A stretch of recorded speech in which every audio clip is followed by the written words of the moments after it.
Alrighty, I am back. Thank you for bearing with me over that break. We are going to be jumping back into my playthrough of Warhammer 40k Rogue Trade. So let's get into it.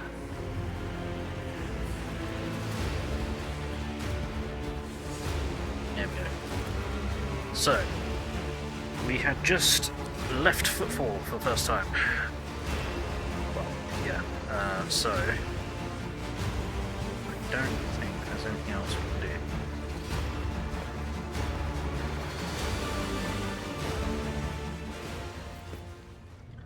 Right, okay, so let's have a look at our journal, see what we're up to. On the hunt for knowledge, that's scan planets.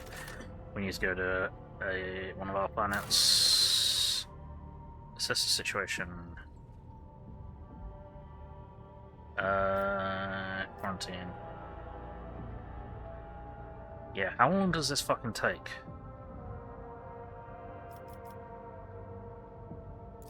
Flame was lost. Naviica, Crack, Turpos, Epsilon. Right, I'm pretty sure the choice of where we go first matters.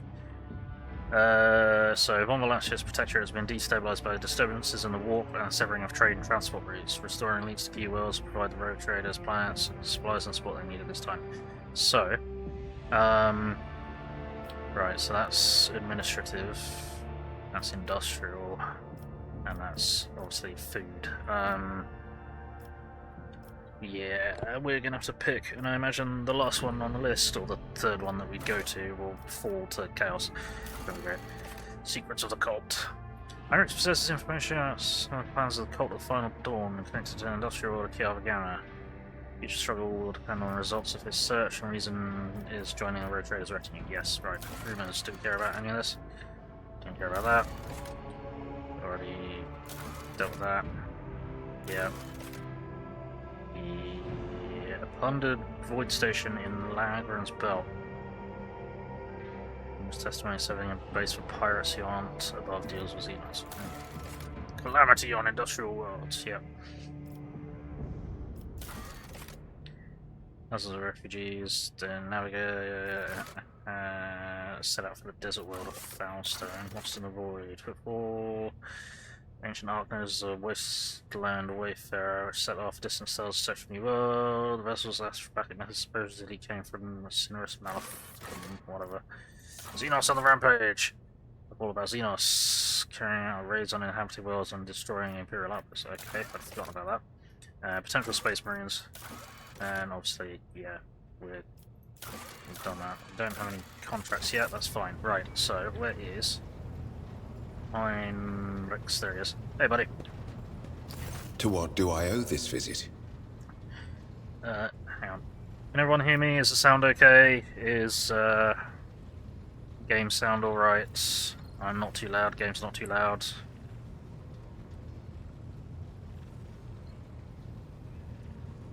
Can anyone hear me?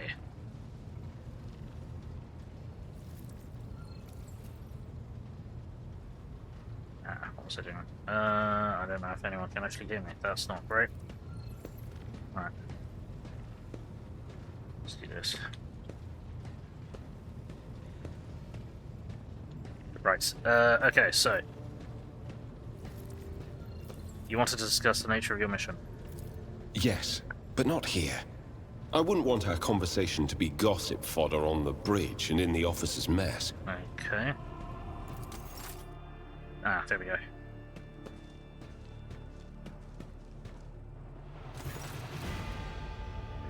Heinrix nods slightly. Thank you for finding an opportunity to talk. I trust now will be a good time to explain the reason for my return aboard your ship.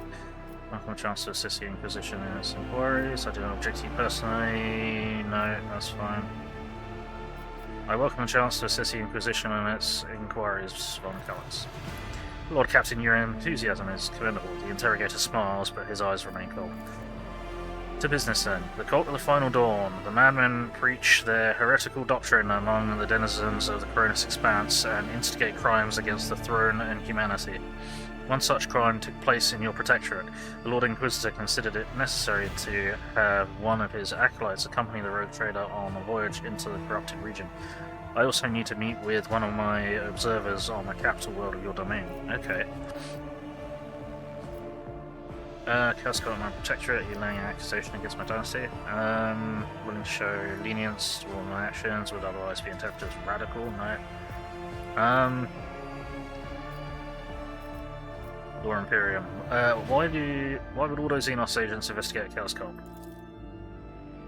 You're well versed in the Inquisition, in how the Inquisition is organized. Yes, initially our arrival on the Coronis Expanse was dictated by the need to fight Xenos, but there's more. The cult is tangentially related to my main specialization. Perhaps I will be able to reveal the full truth someday, but right now I'll ask you to display humility and patience. Hey, Surrounding Geek. Thank you for lurking while working. I hope working while lurking is going well. Let's give you a shout out. There we go. What the fuck? Excuse me. Right. So, let's have a think. I'd like to know. I want to know more about this Cult of the Final Dawn. Chaos worshippers. Most often, agents of the throne run into lone renegades stirring up the rabble, insane prophets and hysteric visionaries preaching the end of days, a passing comet, a mutant rebellion, an onslaught of monsters. Each time, they come up with a new reason why people should prostrate themselves and quiver in fear. Much effort and blood of those loyal to the Golden Throne were spent before we established connection between those heretics. However, the Cult of the Final Dawn is something greater than a gaggle of misguided seers and fortune-tellers. They cleverly spread their agents all over the Coronis Expanse, disseminating heresy among honest people on Imperial worlds.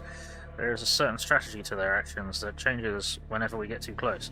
And finally, they have enough military power to have had the two ships that we sent after them later discovered as wreckage. The growing difficulty in making warp jumps is detrimental to us, but is unlikely to inconvenience those who engage in vile sorcery day in, day out, Heinrix says. After the events on Rika Minoris, I suspected the cult might have built its nest inside Winterscale's domain, but the latest reports indicate it is your protectorate that is harboring heretics. Being in your entourage improves my chances of getting close to their secrets. Your spies on the Von Valancius worlds? The person I mentioned is not a spy, but a secretary in the administratum department on Dargonus. The planet's governor and Theodora were fully aware of his status. His duty is to fulfill the sacred oath to the Golden Throne and eliminate threats to the Imperium, which the Coronis Expanse has in abundance. His name is Achilles Galander. As soon as we contact Dargonus, I will introduce you as the new head of the dynasty. I'm sure you will appreciate the presence of such an advisor among your subjects, and I suggest you heed his words at least occasionally. Right.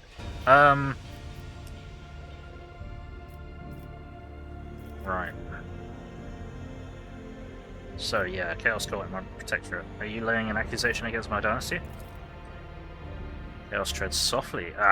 The main danger of secret cults and sects is that they are like seeds. They can remain in the ground for decades, safe from all scrutiny, until the opportunity to sprout, grow, and bear monstrous fruit presents itself. The emergence of a cult on one of the rogue traders' planets does not mean the dynasty head himself is a chaos worshipper. Having said that, it should be noted that Theodora von Valancius was famous for her loose interpretation of the freedom granted by the warrant. Heinrix regards you with a probing look. A bloodline can be stained by ancestral transgressions. If it is indeed so, it is in your best interest to do whatever necessary to redeem yourself, and then perhaps you'll get the chance to salvage your dynasty's reputation. Alright. I've agreed to give you a place aboard my ship. What else do you need? The rogue trader should deliver me to a system that contains the industrial world of Kiava Gamma. I will then accompany you to the surface and determine what the cult is planning and how it intends to use the resources that have fallen into their clutches, which may very well include the blessed engines of the Adeptus Mechanicus and even followers of the Omnissiah themselves. I'll be frank, the answer to the question is unlikely to please either of us. The machinations of chaos usually go beyond solely inflicting countless deaths and destruction. Having their plans come to fruition would lead to far more terrible consequences. One of the systems in the Coronis Expanse is already lost. May the Emperor protect us from watching this tragedy play out again. Yeah.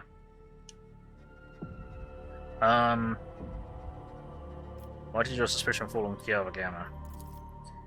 disjointed pieces of data that finally merged into a single picture. Additionally, not long ago, a vessel from the world arrived on footfall. The reports from the crew were confusing and alarming, making me fear a planet-wide rebellion. Oh, shit.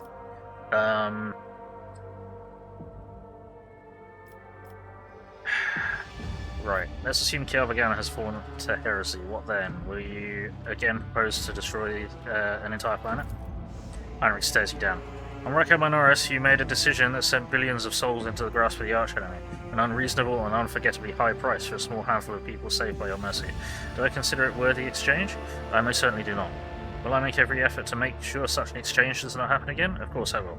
Sentimentality is a luxury I cannot afford. Alright.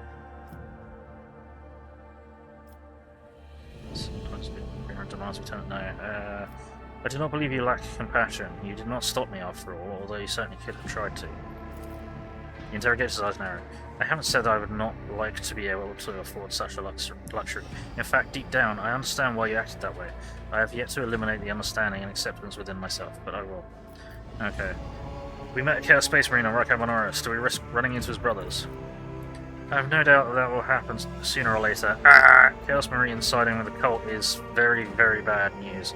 Most likely they kept away until recently, pulling their puppet strings from a respectable distance. These traitors seldom show up alone. The best we can count on is having to deal with just a squad of Chaos Space Marines in the Coronis Expanse and not an entire company. Alright. I won't let anyone throw their weight around on my worlds, be they servants of Chaos, Xenos, or heretics. I don't know if that's aggressive towards him as well. I don't mean that to be. It's enough discussion about the archenemy servants. No.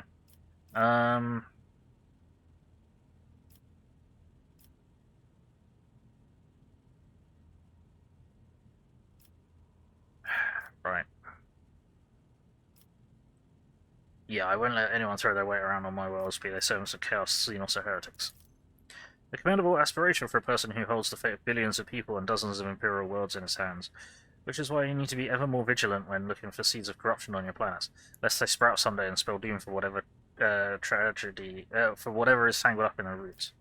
Okay, enough about the archenemy servants. Tell me about the Dark Elder who stole Rykad's son.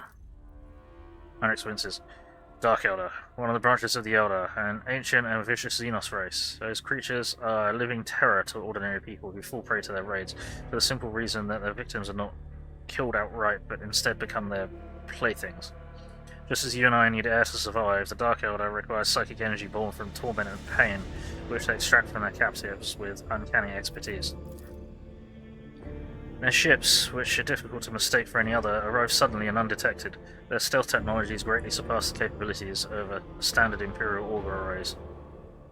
Their objective of the raids is never to capture a world or a ship. No, they are only interested in fresh victims. After filling their holes with living captives, they disappear into the webway, a different dimension which conceals their greatest stronghold, Comora, the dark city of the Dark Elder, from which none can hope to escape. Heinrix studies your expression. I do not know why the Dark Elder stole Rykad's son and brought it about the fulfillment of this cult's prophecies. Perhaps the Xenos themselves have played into the archenemy's designs, or perhaps Aurora's divinations in fact described the Dark Elder's actions. There is only one thing I can say with absolute certainty. There is no alliance between the cult, the Final Dawn, and the Xenos. It is simply impossible. Are you sure about that? I must go about my business. Is there anything else I need to know? Let me put it this way. You may think whatever you want of me, but my goal is not to hinder you. I am here to help you in the fight against the foes that you may not even be aware of. You have my word that I will provide every assistance in uprooting the heresy that has sprouted on Von Valancia's worlds while their master was away, and I will try to be more patient with less grievous flaws the parents of the Warren are sometimes known to have. Thanks. Janus inclines his head. Thank you for sparing the time, Lord Captain. Okay.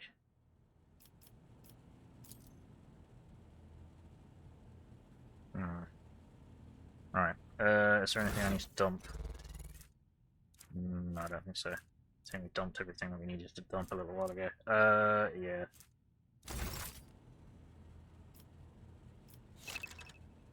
What? One of your conviction branches has reached rank 2, adherent. Once it becomes 3, votary, it becomes character's main conviction. After that, you'll still be able to choose dialogue options referring to like conviction branches, but those branches cannot be raised above rank 2 adherent. Okay. Interesting. So, which one was that? Iconoclast adherent. Okay. First round of every combat, let's gain additional movement points. Interesting. Okay.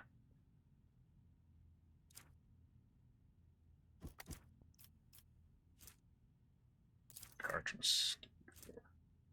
Spend 30 less momentum when activating a heroic act. That's pretty fucking powerful. Transcend the potential. Once per battle, rotate may target an ally. Ally may use their heroic act without spending momentum. Not applicable to his heroic acts on cooldown. Okay. Any attacks from allies that hit other allies will be dodged if possible. Any allied ability that targets an ally and has a resistance test will be resisted by allies. Bloody hell. Okay.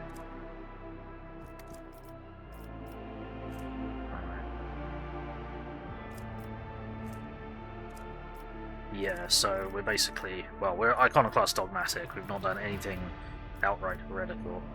Outright heretical, there we go. Yeah. Okay, right. I think we need to get back to the bridge. Which is this door? Is there a door here? There's no door here. I always forget how to get out of here.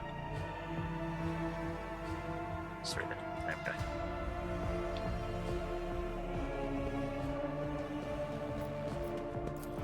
To the bridge. Okay. Alright. What I would like to do is I'd like to see if I can have a cheeky conversation with Cassia.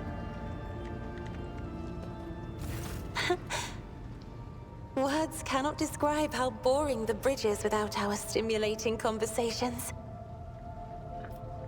It's time we close the chapter on our cooperation. No.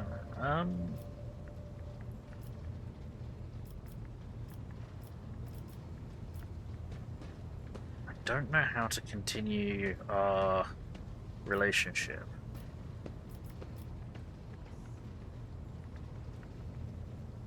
Is this just gets her to say here in front of everyone, and then there's no option to take her to my chambers? Right here? Yep. Oh. Are you sure? Hey, we got a raid! It just works. Welcome, Blambeard and Raiders! Welcome to Gaming. My name is Bill. I'm the angry autistic asshole. I'm a variety streamer. I play a lot of sci-fi stuff. Battletech, MechWarrior, Warhammer 40k, first and third person stuff, real-time strategy, turn-based tactical, a little bit of lots of things. From personal matters to more. So, I have enjoyed your. Hopefully you find something you like. Thank you very much for the raid. How are you doing? What were you playing? You were playing SnowRunner. How did it go? What sort of mess did you get into in SnowRunner? Oh, who's this guy? That's just vocal cords recently replaced with silver plating box implant. Okay. Does Argent have anything to say? Lord Captain, your presence is welcome. And I wish to apologize for my prior coldness. After our first meeting, I was concerned that you would turn out to be another faithless offshoot of the von Valancius dynasty, like the traitor Conrad. But now I see before me a worthy leader and servant of the Imperium. I am glad to accompany you in your endeavors. Excellent. SnowRunner was awesome today. Some sketchy bits, but it's good run today, no accidents. Be lurking, bro. Gotta take doggo for walkovers, I'll be back. No worries. Appreciate it. Right. I think this is super fucking loud, but I don't know. No one's really telling me. So I'm gonna drop that down to 75. Right. Okay. Are you ready to tell me more about yourself now? If such is the rogue trader's wish, although there isn't much I can tell, I am the Emperor's daughter and his servant. What else is there to know? Where do you hail from? Now that I can tell you. I come from everywhere and nowhere. Ha! I am the child of officers of the Imperial Guard. I was born in the hold of a warship, grew up following my parents' deployments from one planet to another, and lost my family in the flames of a righteous war. My memory is like wafts of smoke over a still battlefield. The grey of a ship's plating, the strict cadence of life in military camps. My mother's uniform, I loved looking at it. Then, that battle, the rumbling, the shouting, and the soot, the screams of soldiers burning alive, and the gold of the regiment's Aquila, untouched by soot or blood. The last unsullied piece of a world that was going mad. She absentmindedly touches a fragment of the golden Aquila hanging at her belt. Hey, Spotty Blanket, how's it going? Just got in from a charity shop run, helping a friend find a dress for a wedding. That's good haul, excellent. Someone sounds like she's read too many 80s fantasy novels. Well, she is a sister of battle, so, you know. That was my last memory of my mother, and of my former life. Before the Scholar Progenium and the novitiate. Before my trials. Before the vows. That golden shard you carry with you. Spotty, you always complain about how everyone talks in this game. Yet you still turn up. My own relic. It's the regiment's Aquila. Or rather, the fragment that survived the attack, the explosions, and the fire. For me, it's a reminder that purity and radiance can be preserved, even in the heart of darkness. You turn up for me. Oh, that's very sweet. Alright, so how did you become one of the Adeptus Sororitas? Become? It's such a strange word for it. It seems right, but is that how one talks about their destiny? If you're asking about the path itself, that's easy enough to answer. First, like many other orphans, I endured the Scholar Progenium.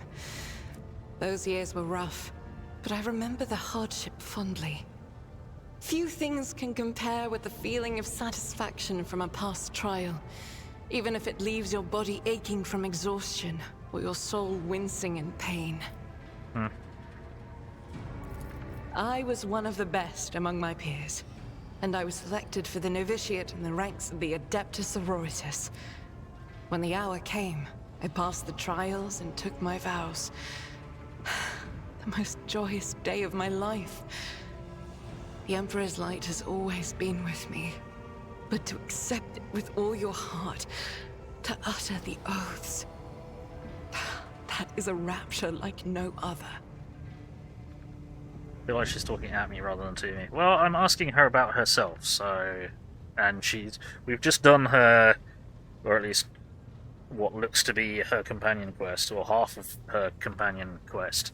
So, she's welcome to now tell us more about herself, right? You ever wish for a different lot in life? Have I ever...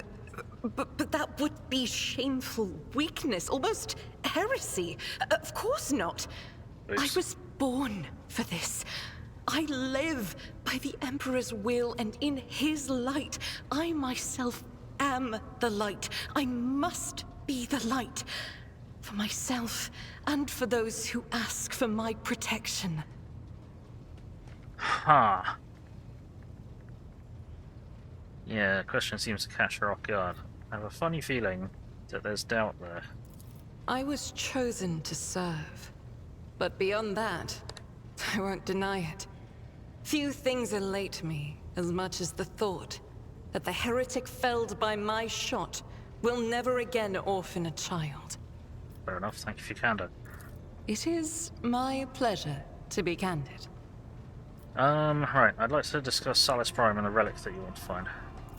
Of course. My mission is all I can think about. Right. Tell me about Saint Argenta, whose relic you're searching for. Gladly. Listen. Long ago, there was a blessed world. Thousands of stars covered the sky there, so bright that its denizens hardly knew the darkness of night. Thousands of rivers nurtured the soil. Thousands of gardens bloomed every spring, and at every moment, thousands of prayers were flying into the clear air, thanking and praising the Emperor. She begins her talk, her eyes half closed and her voice almost singing. But one day, the people learned the meaning of darkness. Like a storm, accursed heretics who had sold themselves to the archenemy descended upon the planet. Shells flew from the sky that desolated whole cities and burned the gardens and filled the riverbeds with the blood of the faithful. Smoke and soot swallowed the skies and the 1,000 stars that had once shone over the world. Among the handful of survivors was one orphan who had watched all her family die, and the garden she'd grown up in burned to ash. But in her heart, she knew the absolute truth. Just these 3 words.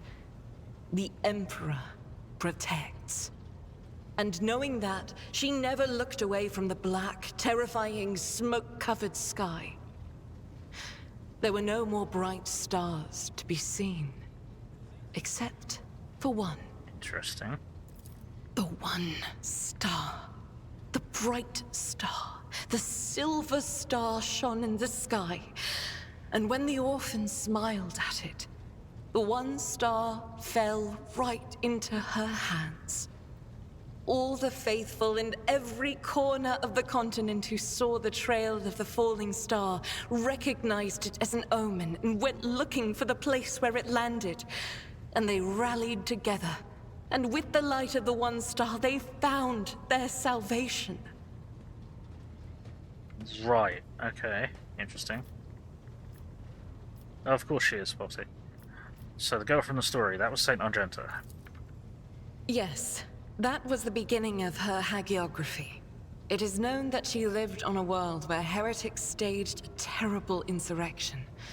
They wiped out all life on the planet, except those whom Saint Argenta managed to save with the one star, and with the strength of her faith. Okay. After that, she traveled between worlds gripped by turmoil on her ship, marked with a silver star, and brought hope to the faithful.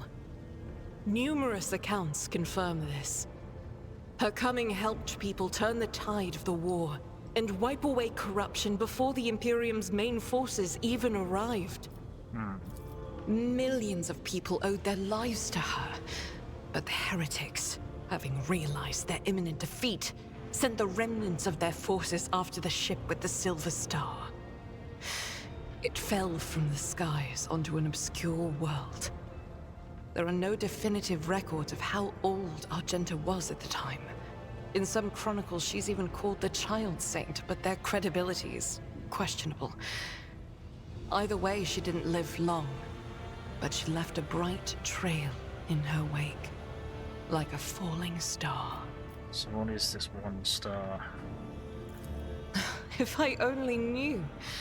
Neither the hagiography nor the legends give a straight answer. Classical iconographers believed that the star turned into a banner woven from silver thread, which, when brought onto the battlefield, would shed light that blinded only heretics, but did no harm to the faithful. Most of them portrayed Saint Argenta as a girl carrying this banner. Others think that upon falling from the sky, the one star became a holy chainsword, which Argenta later used to strike down monsters and enemies of the Imperium.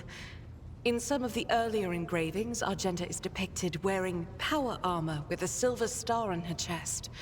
One theological theory suggests that this armor was, in fact, the relic. Some even think that the one star is actually the ship on which Argenta traveled. Okay, so we've got no fucking clue. I feel that my undertaking will be fulfilled when I find the answer that has eluded the Ecclesiarchy for millennia. I pray we find the way to Salus Prime soon. The ruinous powers must be aligned against us. They stand in the way of faith. Okay. Star Wars Nort's firework. No. No more questions. One day we will reach Salus Prime and stand before the gates of St. Argenta's ship. I know it. I believe. Okay, thank you for this conversation. Until next time. Interesting. Very interesting. Okay. Right. So, is there anything I need to know from the Locksmaster? No, that's all. Yeah, it's cool, no worries. Let's have a word with Abelard, see what he's got to say about it. Shit. Lord Captain? Anything? Nope. Okay. Lord Captain. Yep, that'd be me. Just try and have a chat with anyone that we need to have a chat with. Yeah, we kind of need to speak to Jerry. Hello. Allow me to thank you again for helping me with the cargo, Sherin. I am sure the Ashmags who squirreled away my goods won't give up so easily, and I'll hear more about their scheming yet. Let's strike a deal, Sherin. I will watch your back, if you do me a favor and watch mine. Well, enough jokes. Is there something you wanted? She smiles broadly, showing her pearly teeth, and laughs audibly. Interesting. How's my computer? Stable. Yeah, one of the RAM modules was fried. I'm still waiting on the replacements that Herr Flex very kindly gifted me to turn up. They've not arrived yet, which is a bit weird. I need to look into that. But yeah, stable, so thank you. Right, what's this? Sort of thing.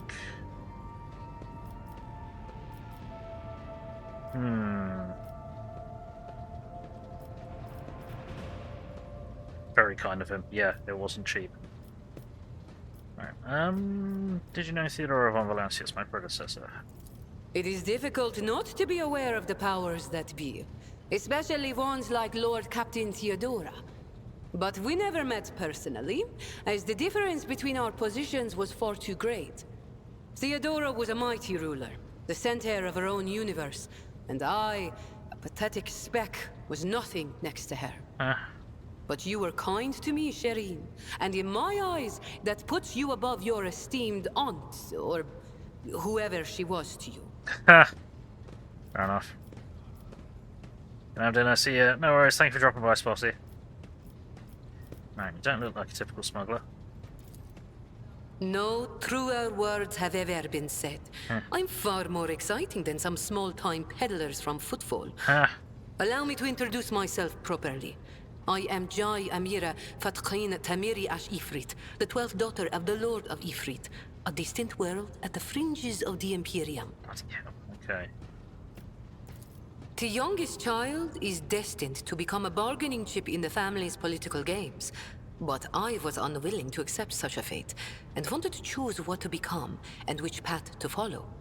When I learned the Exalted One watches over hundreds of other worlds amidst distant stars, I understood there was an entire world of opportunities beyond Ifrit.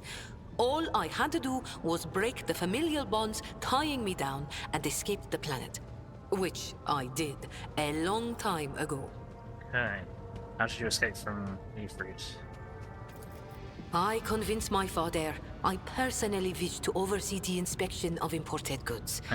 I had to get experience so I wouldn't bring shame on our family, didn't I? I made friends with traders, missionaries, and soldiers at the port. I listened to their stories, studied the charts, learned what documents I had to forge to escape the planet. A kind word here, a shiny coin there. And here I am, in the iron belly of a ship, braving the void in search of a new life. Why did you choose to come to the Coronis Expanse? The Coronis Expanse. A gorgeous name, isn't it? But this backwater wasn't my original destination when I escaped, Sherin. Oh no, it was the rumors of incredible freedom that brought me to the Coronis Expanse. Freedom that is generously bestowed upon everyone who can survive in these parts. All doors are open here. You can become a saint, a mogul, a kingmaker, or anyone you like, really. Here, hard work pays off. Unless you're used to lying by the roadside and complaining instead of toiling for the good of your soul, glory, wallet, or whatever floats your boat. I'm used to working hard, and so I found my blessing. Judging by your implants, you've had quite a few close calls over the years. Consider it a mark of my trade. This year, Xenos. Dumb-headed orcs. Who knew that we weren't the only ones to get tempted by the wreck of that raider? As for this treasure, I received it as a reward for a life that had been just a little too good. I was in a hurry to get to the Adeptus Amacacus after the Exalted One blessed me with immense wealth. I was 2 backstreets away from the den when a pathetic ashmag attacked me, envious of somebody else's fortune. She drags her thumb across her throat. So, mechanical hand was orcs. The precious neck implant was, yeah, she got ambushed. Take you succeeded. You're familiar with the implants like this one that replaced Jay's neck. Nearly one part of a massive augmentation replacing the internal organs. A slit throat could not have been the cause for installing such a sophisticated device. Yeah, okay. Sure. You got some kind of very large internal organ augmentation. Thank you for sharing this. All relationships are based on mutual trust. That goes for business too. Yeah, okay. Right, so tell me about your business in the Coronis Expanse. My trade means knowing the right people and non-people. Having the right connections and making sure the precious goods find their way into the hands of my no less precious customers. My wisdom includes the knowledge of the enemies of humankind, be they Xenos or the lowest scum in the Imperium, as well as the latest knowledge about how much they charge for any particular curio at the footfall market. Not even the most cunning Agi will deceive you as long as I am with you, Shireen. I promise you that. Whatever I have can be yours too, if your unfathomable wealth isn't enough for you already, I mean.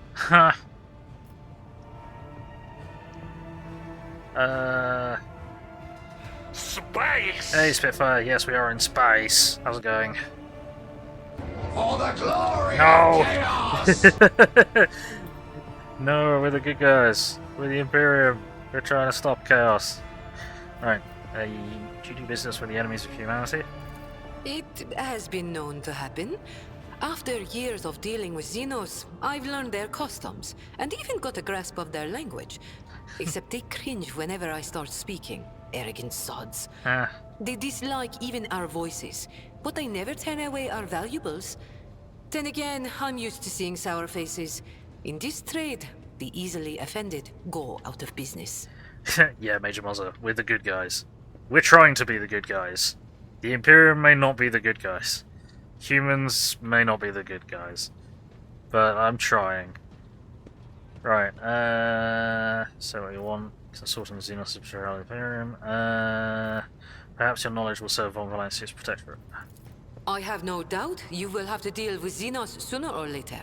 When that time comes, Shireen, you will thank the Exalted One for sending me to stand at your side. Yeah, bro. Right, you have many talents. Thank you, Shireen. Being able to read and write is chief among them. You may not be aware, but this science is beyond the abilities of billions of the Imperium subjects.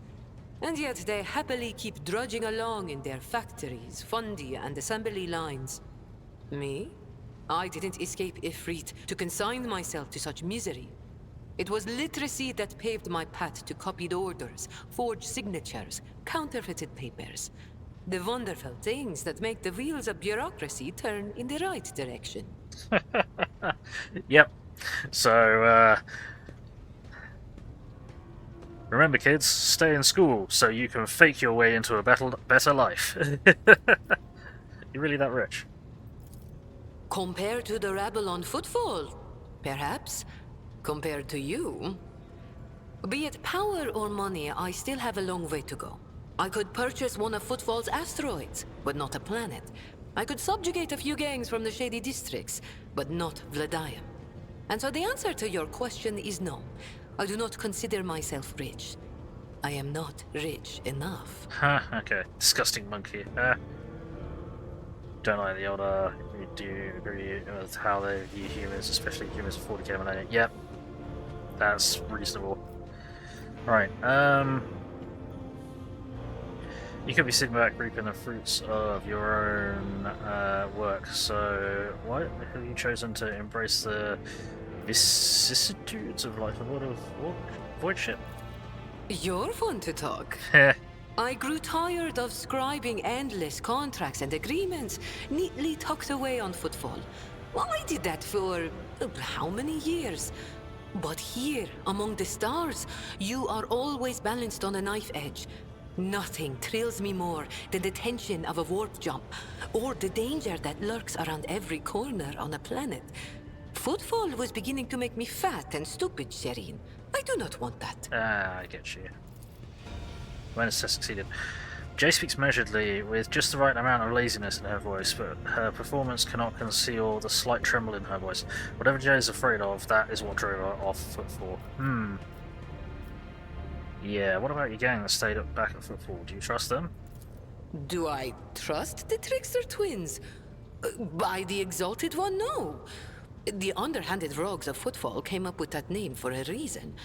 The tricks of those frenzied ashmags are all about things far more intriguing than the honest and law-abiding subjects of the Imperium can imagine.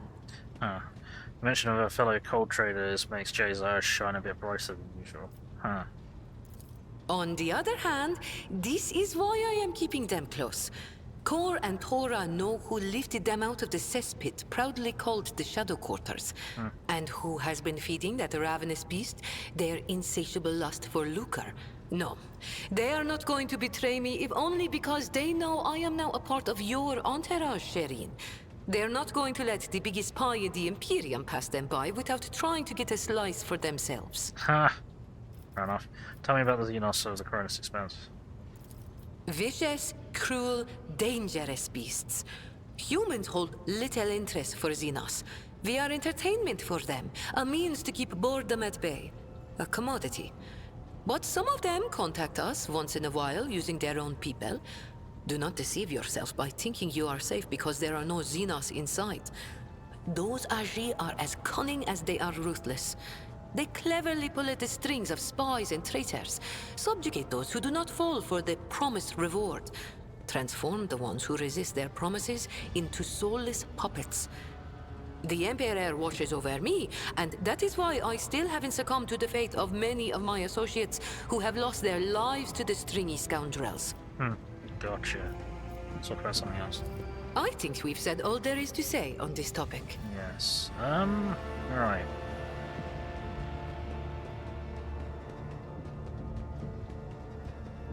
Seen enough of the shiny wrapping that Cronus Expanse. Tell me about its dark side. The dark side is the real Cronus Expanse, if you ask me. But what do you want to know about it, Shireen? Okay. How do they do things on foot? Dynasties drink with criminals. Rogue traders strike deals with the Casbalica, and dozens of ships stop off for a welcome break from a long voyage. Is there a more beautiful place in the entire Imperium? The Emperor is merciful to the meek and the powerful alike. There's a job for everyone as long as they have a head on their shoulders. And if you feel like talking to him in person, the statue of the Exalted One can be seen from any asteroid. You can pray to your heart's content. Alright, tell me about the Casbalica mission. An ancient crime cartel that originated with the first settlers of the Calixis sector. It is run by shadowy clans with robber barons at the helm. Cross their path, and you risk making enemies all over the Cronus Expanse, or even the entire Imperium. As for the agents, they are just shameless, greedy scum. Interesting. Every third person on Footfall is a Casbalican. But that doesn't mean all that rotten filth is acting together. I've been set up more than once just so some Casbalican can get one over on his rivals. And yet, the Casbalica is generous to its customers. If you can afford it. Anything can be obtained, organized, and transported for the right price. The customer is always right, unless they happen to be a rat. In which case... She sighs and throws up her hands. Ha! Scum at rotten filth rats. It's almost as if Jay's mask briefly slipped and she started using words that have no place in the vocabulary of someone from the upper strata of the Imperium. Ha! Alright, are you one of the Caspilica's robber barons? What gave you such an outrageous idea? Was it my immaculate garment? My gorgeous jewelry? Do not worry, Shireen. I will let you know once I become a baroness, should the Exalted One will it.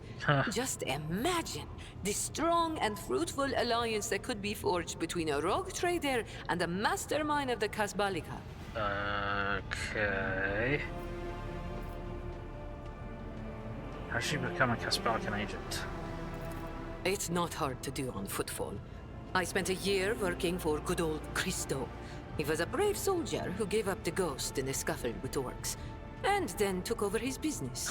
Having a good head on your shoulders and keeping the Exalted One in your heart helps to establish new contacts quickly. Eventually, I gathered together a group of honest and loyal people, and it only took a few successful contracts for the Caspalica to take notice. I quickly settled on footfall and started dispensing my wisdom to my protégés and subordinates. I lost the taste for getting my hands dirty. Alright, tell me about cold trade. It really is simple, Shireen. The Casbalica runs the Imperium's black market, offering special goods to those who can afford their services. Yes, I am talking about Xeno artifacts too. Alien weapons, technology, sometimes even certain kinds of living creatures. Oh dear. Unlike the rogue traders whose sacred warrants make them immune even from the laws of the Exalted One, Casbalican agents are used to hiding and covering their tracks. Nobody wants to draw unwanted attention, no matter who might take an interest. Especially now that the Coronis Expanse has a warrior of the Golden Throne as its watchman. Okay, let's change the subject. Why not? The decision is yours, Shireen. Gotcha.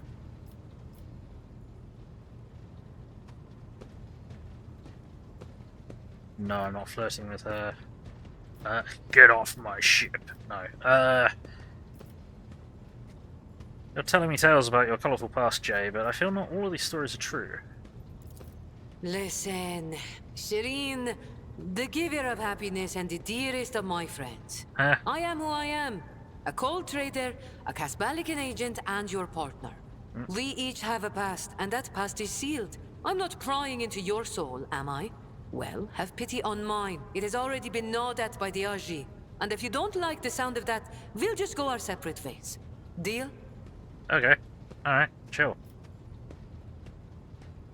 You could just say, I'd rather not discuss that. It's like, yeah, okay, no worries. All relationships are based on mutual trust.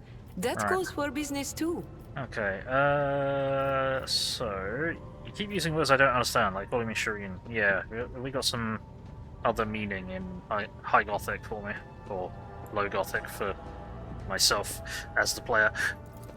The language on Ifrit, my home world, is quite different from the one spoken in the Coronis Expanse.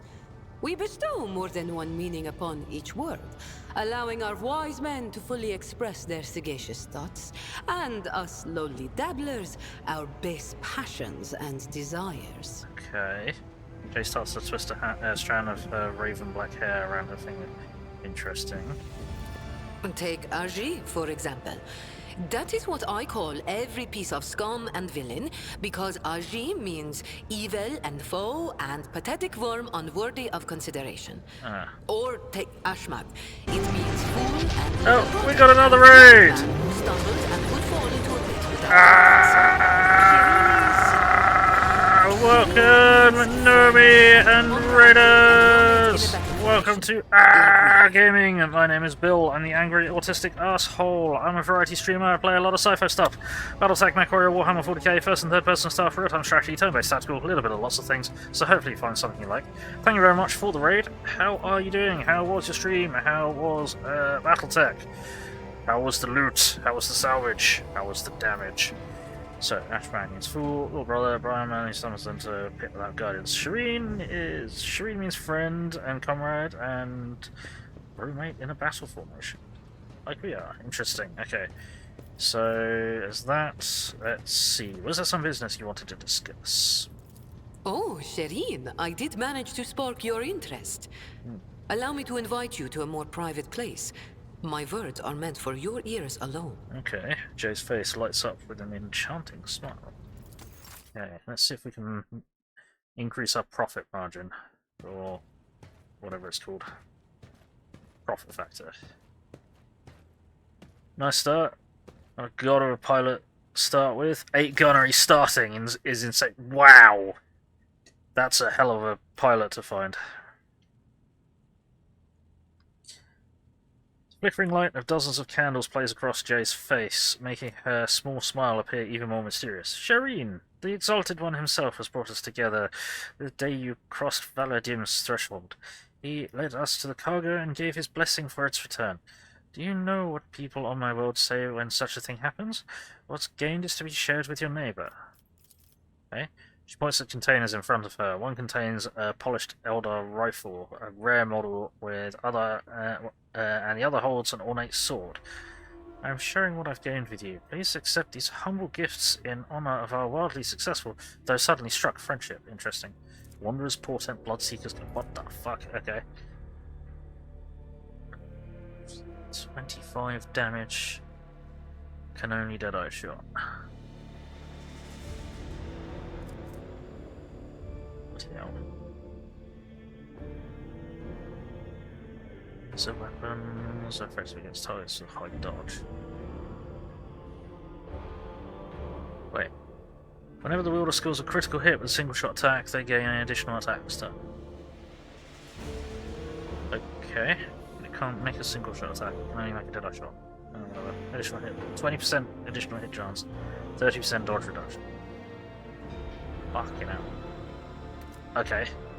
Bloodseeker Cleave. Two-handed. Okay, so dark yellow weapon. Striking Cleave. Area of attack. The area attack has increased area of effect. Wow. Okay. Yeah, that's... Most cleave type attacks only do that. That's another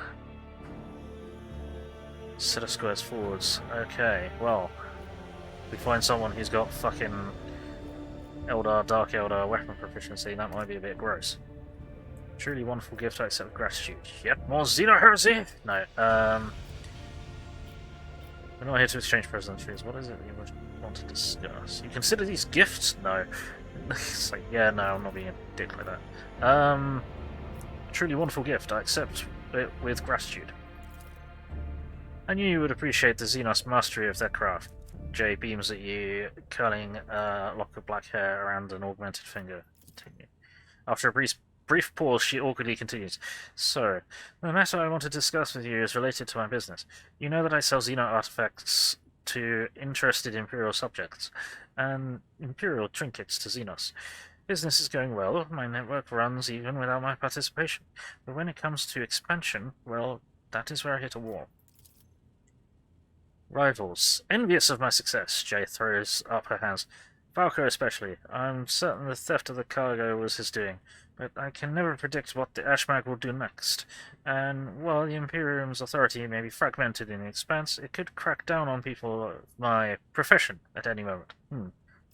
Gonna lurk but not watch. Don't want to be sought. Yeah, appreciate it. No worries. Yeah, sorry to be potentially spoiling stuff, but I know what it's like. Yes, see you tomorrow for some MechWarrior 5 mercs into the morning. Looking forward to it. Should be good. Right.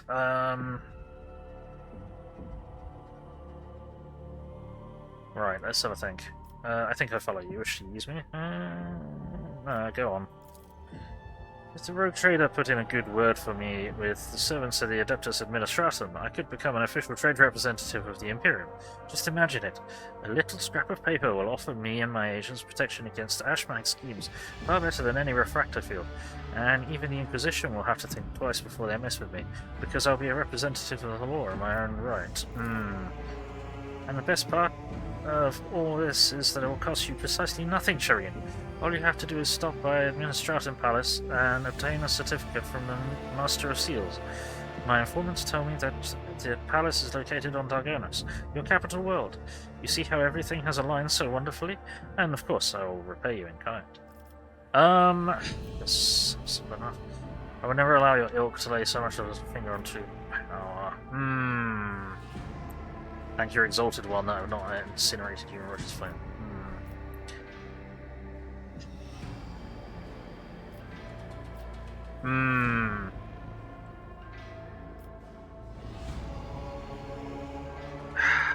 This is really dangerous. How do I benefit from your gaining official status? Besides being in receipt of my eternal gratitude, Shireen? Jay playfully raises her brow. Won't it be beneficial to have someone in your retinue with weight of authority behind them, rather than just another pawn? On slip of paper, and I'll be able to extend my network to systems far beyond football. My agents will be your eyes and ears throughout the expanse. I could take it into consideration. Perhaps your thoughts will move in the right direction with a little encouragement from me, Shireen. You must have some faction in mind that you would like to establish relations with. Even the Drusians, the hot-headed pirates of the Caspilica. You merely need to use the right words, like a key for a lock, and people will open their hearts to you, or their wallets. I will arrange everything, you merely have to ask. See, the Drusians are the faithful, the Caspilica are the, crime syndicate.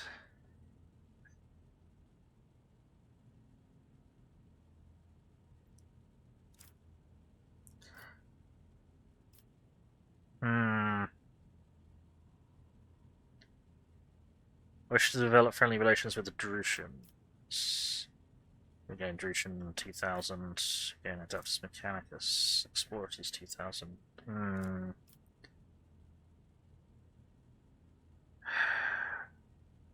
Wish to develop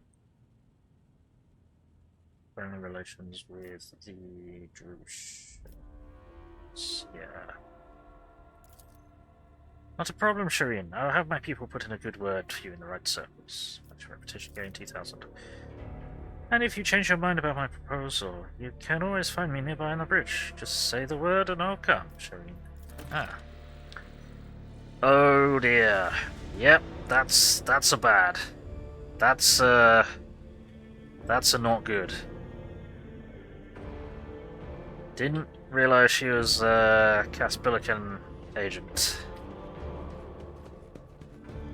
If I'd realized she was a Caspilican agent, well, he is part of the fucking cold trade and selling Xenos artifacts and bribing me with Xenos artifacts. Somewhat concerning.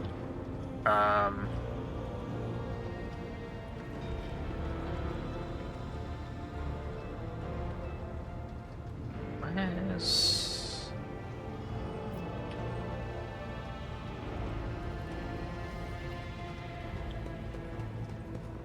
Okay, still don't want to do that yet. Yeah, you've spoken to Jay, fun enough. Randos.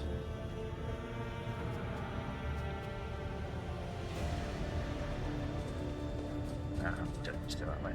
I honestly don't know how to continue working on my relationship with Cassia.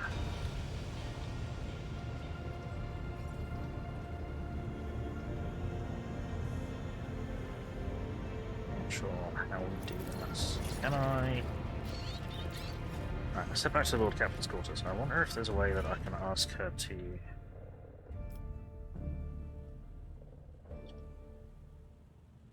join me here. So,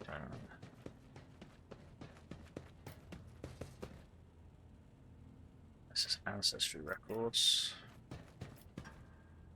Ticking a clock, it's too quiet for his bulky service. Interesting. Captain's Data Chronicle, Ron Valancius Records. What's in here? Okay, this is,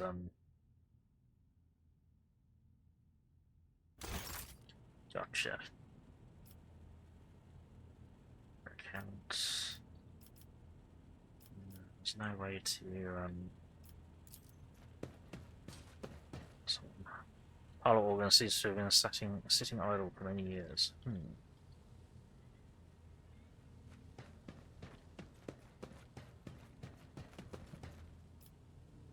appearances, stuff.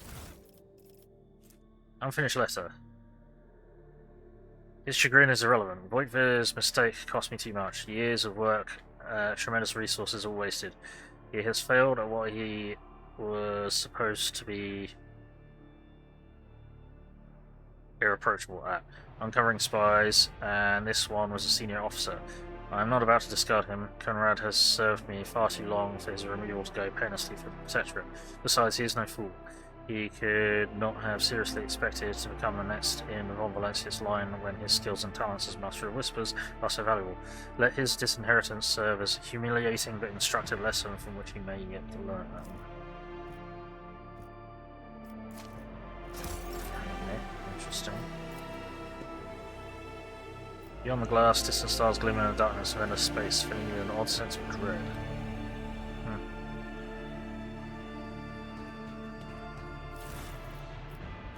Cracked data slate. Minor transactions with the Chartists are complete. The fiery reckoning is now fully equipped. The object has been loaded aboard with its containment intact and placed in the forebay to ensure maximum contact with the target. Coordinates received by the bridge. Target estimated time of arrival in the system. Fiery reckoning is crewed by a servitor. Chances of ship returning are minimal. Estimated time, okay. Odd.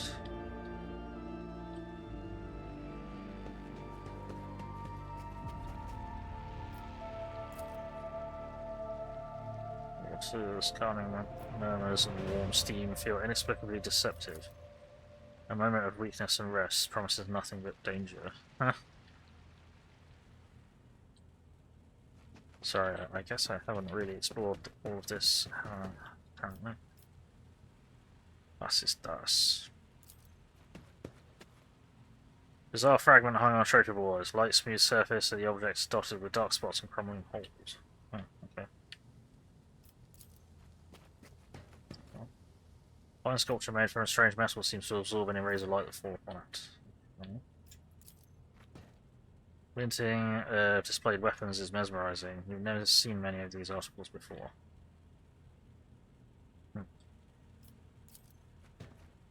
Position of the pieces on the board suggests this game of regicide was interrupted. The winner was never determined. Yeah, we've seen that one before.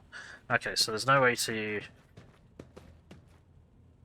summon someone to my chambers.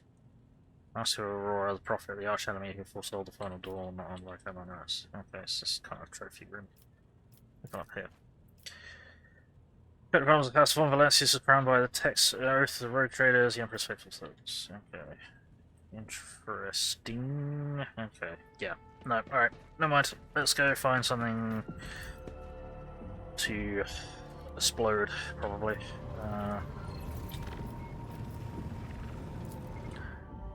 Furibundus. Right.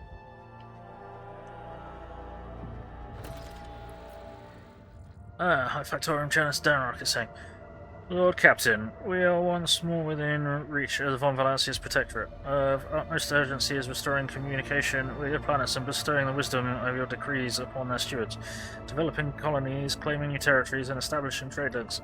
All this is now your privilege and burden. You've got 3 mobile extraction units. Cool. Opening map of Cronus Expanse. Cronus Expanse is a vast region of space where you'll travel between systems, different star systems. In each system, unique events can occur. By steering your flagship towards them, you can explore planets, study anomalies, and interact with other ships. To switch the map of the entire Cronus Expanse, click the button on the bottom right of the screen. Okay. Got it. Okay. Ash World. Altar Templum has this. I don't. Unidentified objects. Okay, that's concerning. And Jesus' blessing. Outfish facility.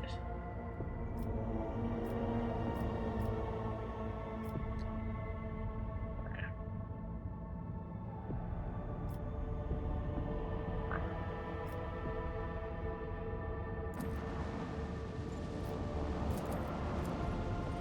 Let's check out the Ash World.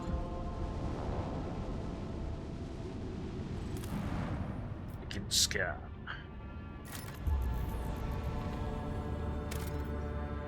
XP. No resources. Okay.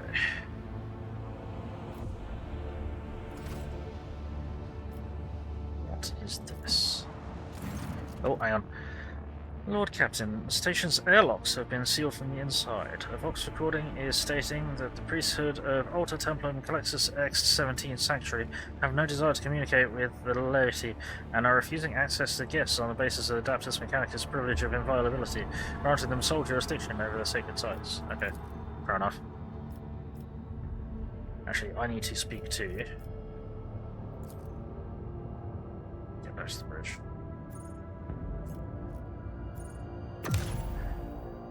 I speak to Pascal, that's his name.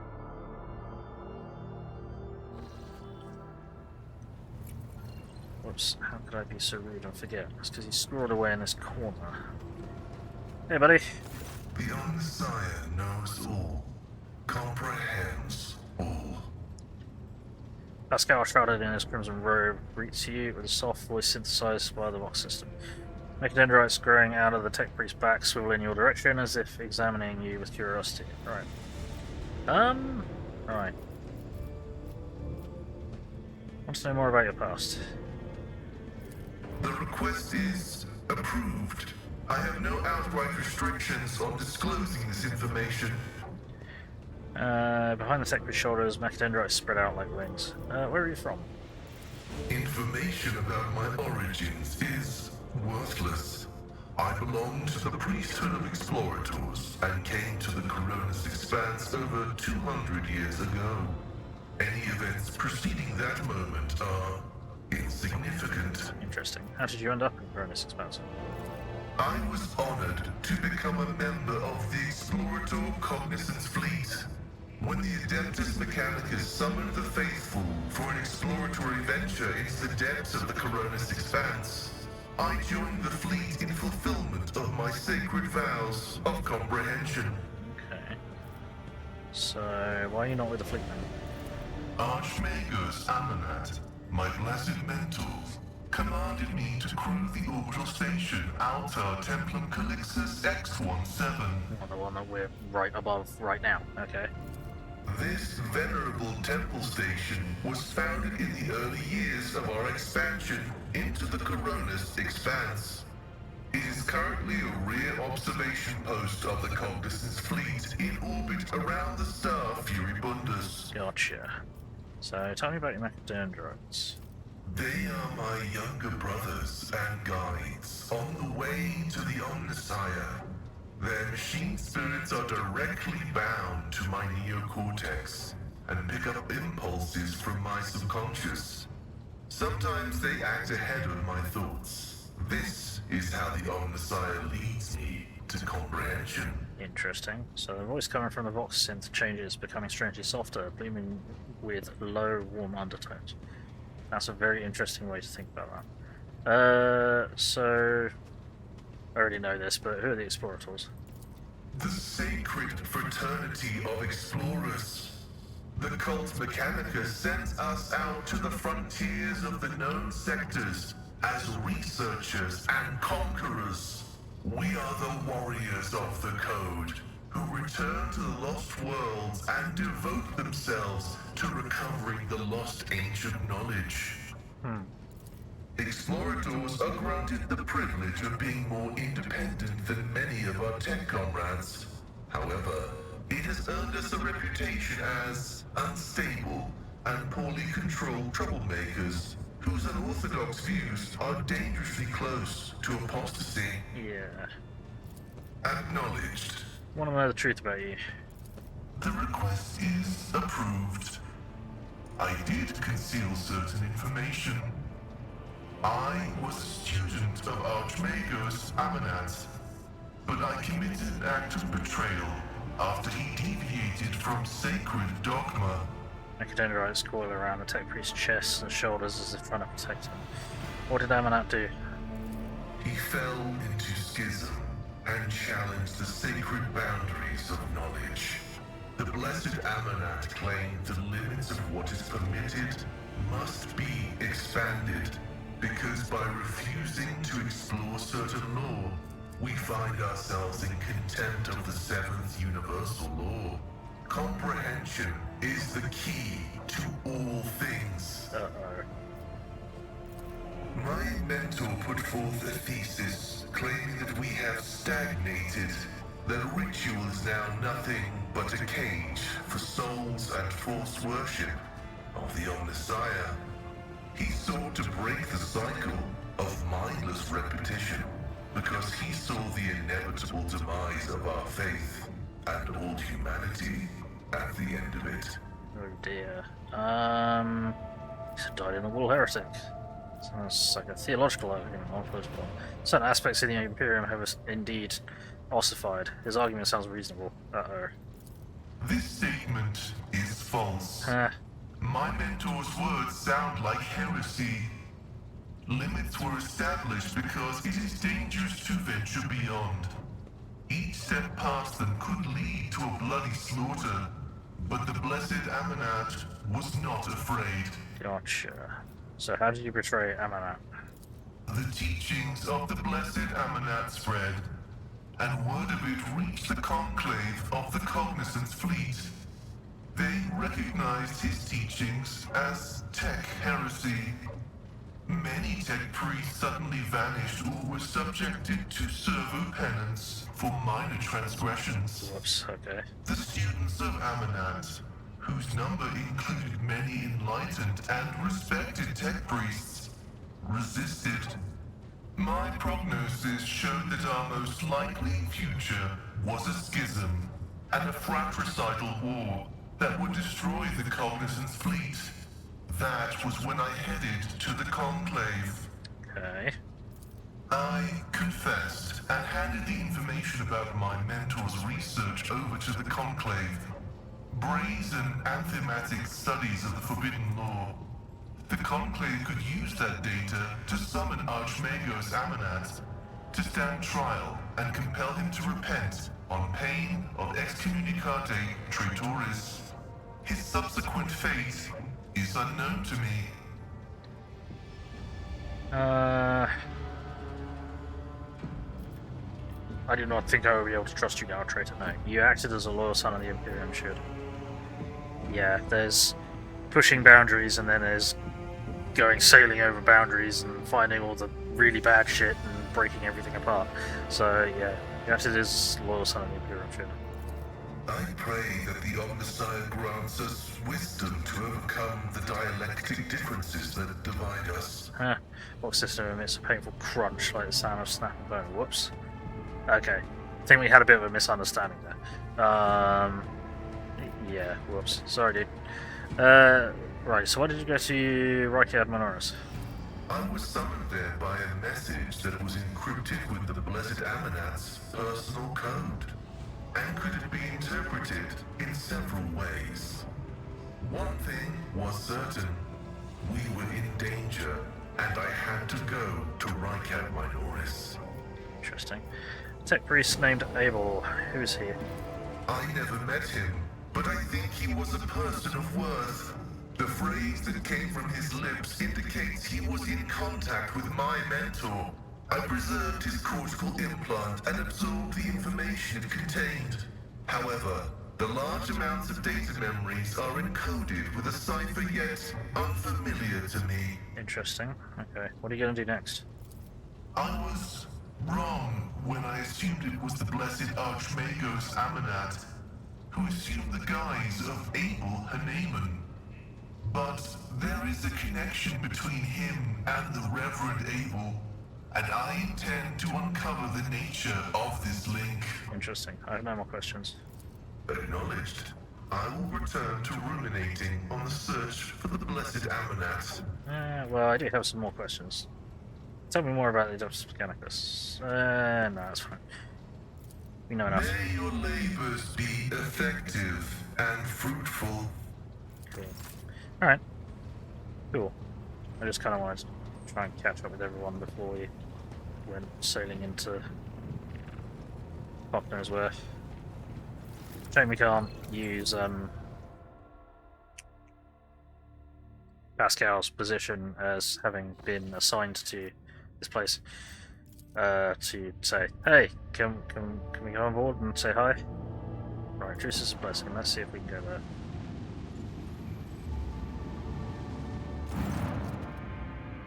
Lord Captain, we have flagship Truce's blessing with a small escort dead ahead. They are requesting a direct Vox channel. Patching you through.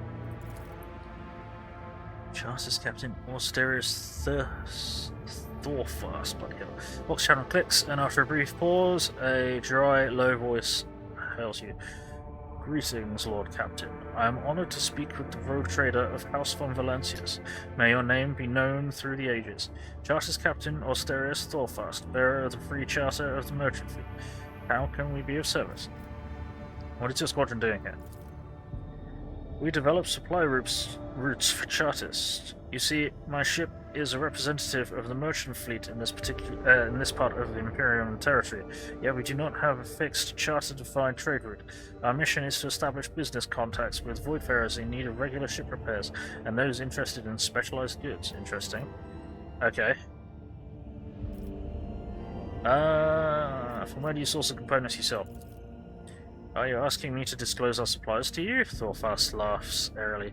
Well, frankly, they come from both everywhere and nowhere. I wish people would stop answering like that. We get our wares either from lucky voicemen who stumble upon abandoned or dilapidated ships somewhere in the neighbouring system, or from unlucky ones whose sorry tub arrives in fall in such a state that it's easier to take her apart than restore her. Fair enough. Let's know more about the merchant fleet's operations in the Cronus Expanse. For the most part, all the Expanse has fleets of different organizations and small flotillas of merchant ships. Uninterrupted communication between worlds is a matter of life and death for any outpost of humanity. So even in this dark corner of the Imperium, there are chartists and ships assigned to various adeptus. Alas, the Expanse has next to no stable trade routes, so a job can be precarious at times. Then again, no one is more intimately familiar with the hardships of local commerce than a rogue trader. Yeah. Let's see what's available for purchase.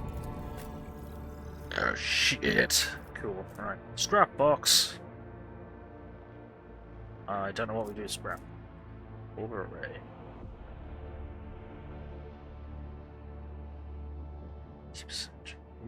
90% chance and 5% crit chance. 11 speed with strong acceleration and braking.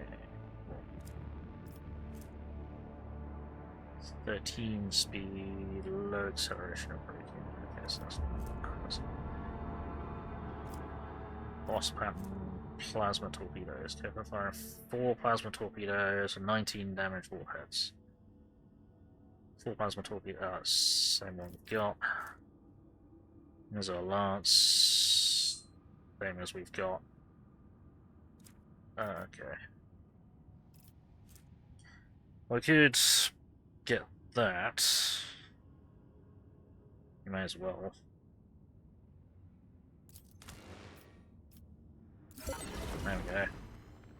I don't know how to equip that. There we go. And receive new equipment for your ships. To install it, open void ship management screen, a panel on the right, double click left mouse button, so click icon on left mouse. Okay. Cool.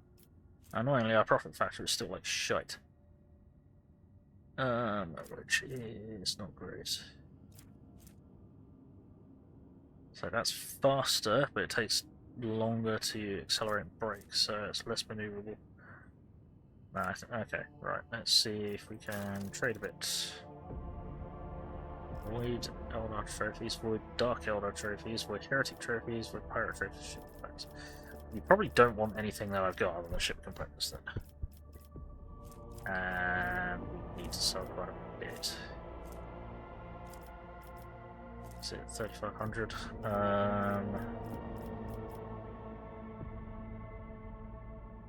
Yeah. 700, so there's no point. Okay. Fair enough. Alright, cool. Sweet. Right, woodship management, where is that? V? Woodship, yeah. Okay, right, so there we go, we've upped our accuracy.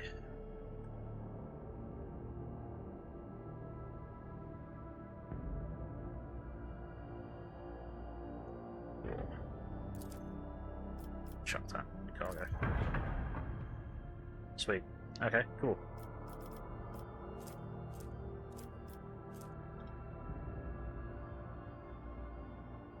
Yeah, 90% hit chance, 5% hit chance. That's much better. Right. Okay, sweet. So now, what we want to do is save, because we haven't saved for a while. 161. We need to look at the larger map. Ruinous Expanse. Okay. Alright, travel between systems is fraught with mortal peril and takes place in another dimension known as the Warp. Only a navigator can plot a course through the Warp to other star systems. Click the circular button at the bottom of the screen to have the ship's navigator chart new routes to the system you've selected. To initiate travel, left mouse click on the system and press the Warp travel button. Whose colour is an indication of its danger level. Green, safest, yellow, unpredictable, orange is high probability of a ship coming under attack, even in the warp. Red is guaranteed to be bad. Cool. Ship's navigator can make a route safer by spending points in navigator's insight, which can be acquired by discovering and scanning new systems throughout the current system. Okay. Right then. So we actually... anything. Take us absolute uncharted. So the... no, that's not the edge of the map, okay. Deal. Okay.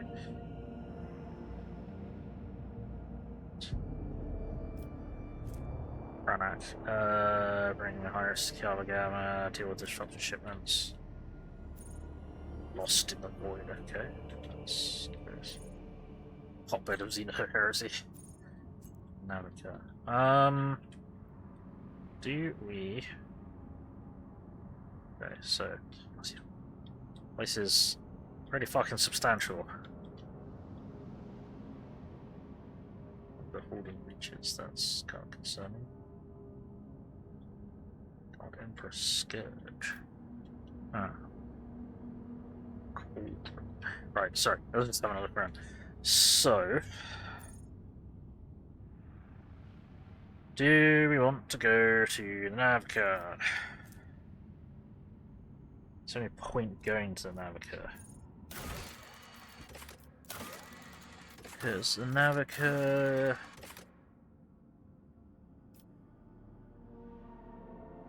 oh, Naviica is the transport.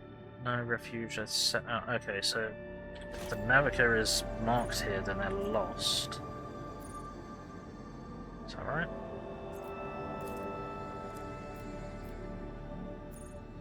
Can't select that.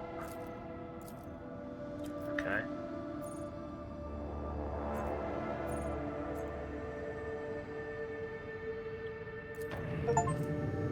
Okay, so we're going to chart some routes, or we're going to attempt to chart some routes.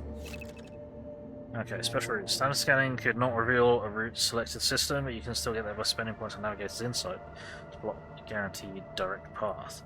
I pass button on the system, Navigator's Insight to chart a direct path. Okay, so that's a point of... yeah, Navigator's Insight. So that's Soto's Tomb. Warriors, I've heard that name before. To the Imperium, then, uncharted system. Flash of Stars. Raid of Kemp. Right, so where does this go? This is... yeah, that's the Warriors. Trinitos. Omicron. Some Speculo.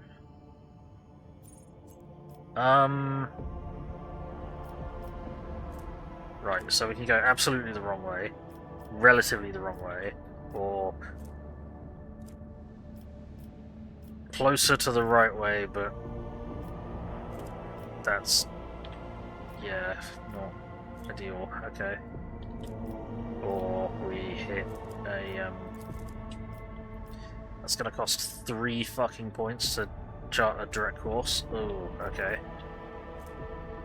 That's a bit rough. I kind of want to do all the things. Why have I heard the name Avorius before?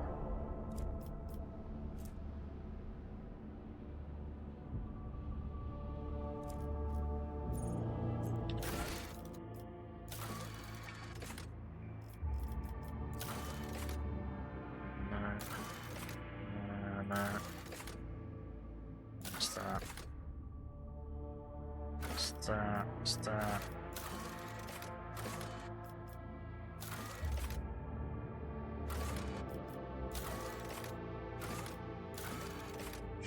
No, okay. Alright, so we've got no reason to go... Well, we've got a reason to go here, but this is an extremely dangerous route, so let's give it a go. Right, so it's a very dangerous route, but we'll give it a go.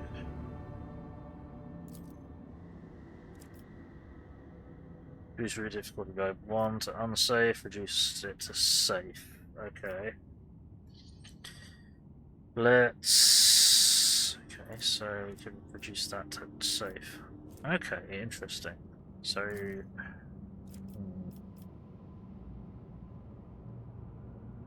Let's reduce it to safe. Yeah. And then we'll go... we'll take a gamble. We'll take a gamble on unsafe.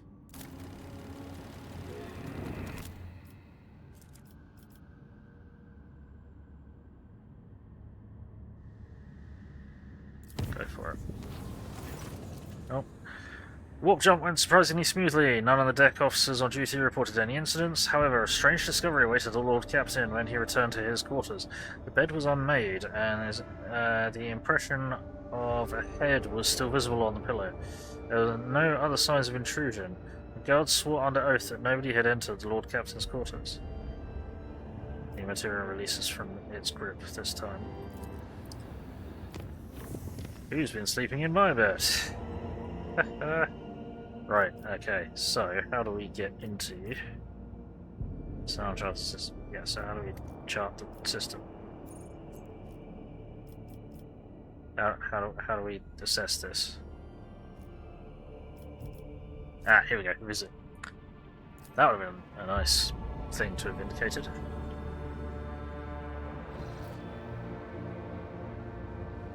Okay. That's not good. That's not good. There's a whole lot of not good over here. Those are Chaos vessels. I think those might be Eldar vessels. Oh, this could be unpleasant. Right, cool. Yeah, hostile object signature, no shit. I think we might be too low a level for this. I hope those are just indicators of faction, not what's actually there, because if that's what's actually there, we are fucked. So we cannot take on 2 Chaos cruisers and a battle cruiser, or a battleship. Alright, begin scan. Let's see if there's anything interesting here. Feral world, no resources, wow.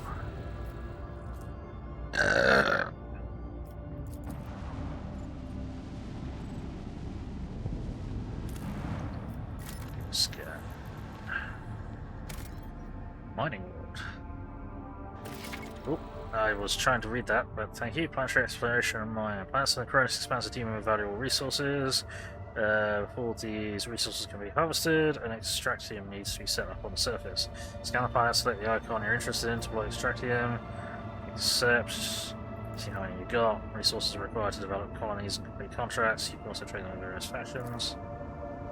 New contracts are available in the journal. Contracts are requests issued by colonies. Fulfilling them, you obtain resources that increase your profit factor or receive unique items. Sometimes fulfilling contracts offered by one colony can offer effective productivity of other colonies. Cool.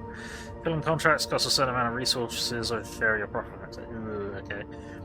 Contract's description contains both the costs associated with it and the reward you receive. Fulfill a contract by selecting in the journal. Okay, yeah.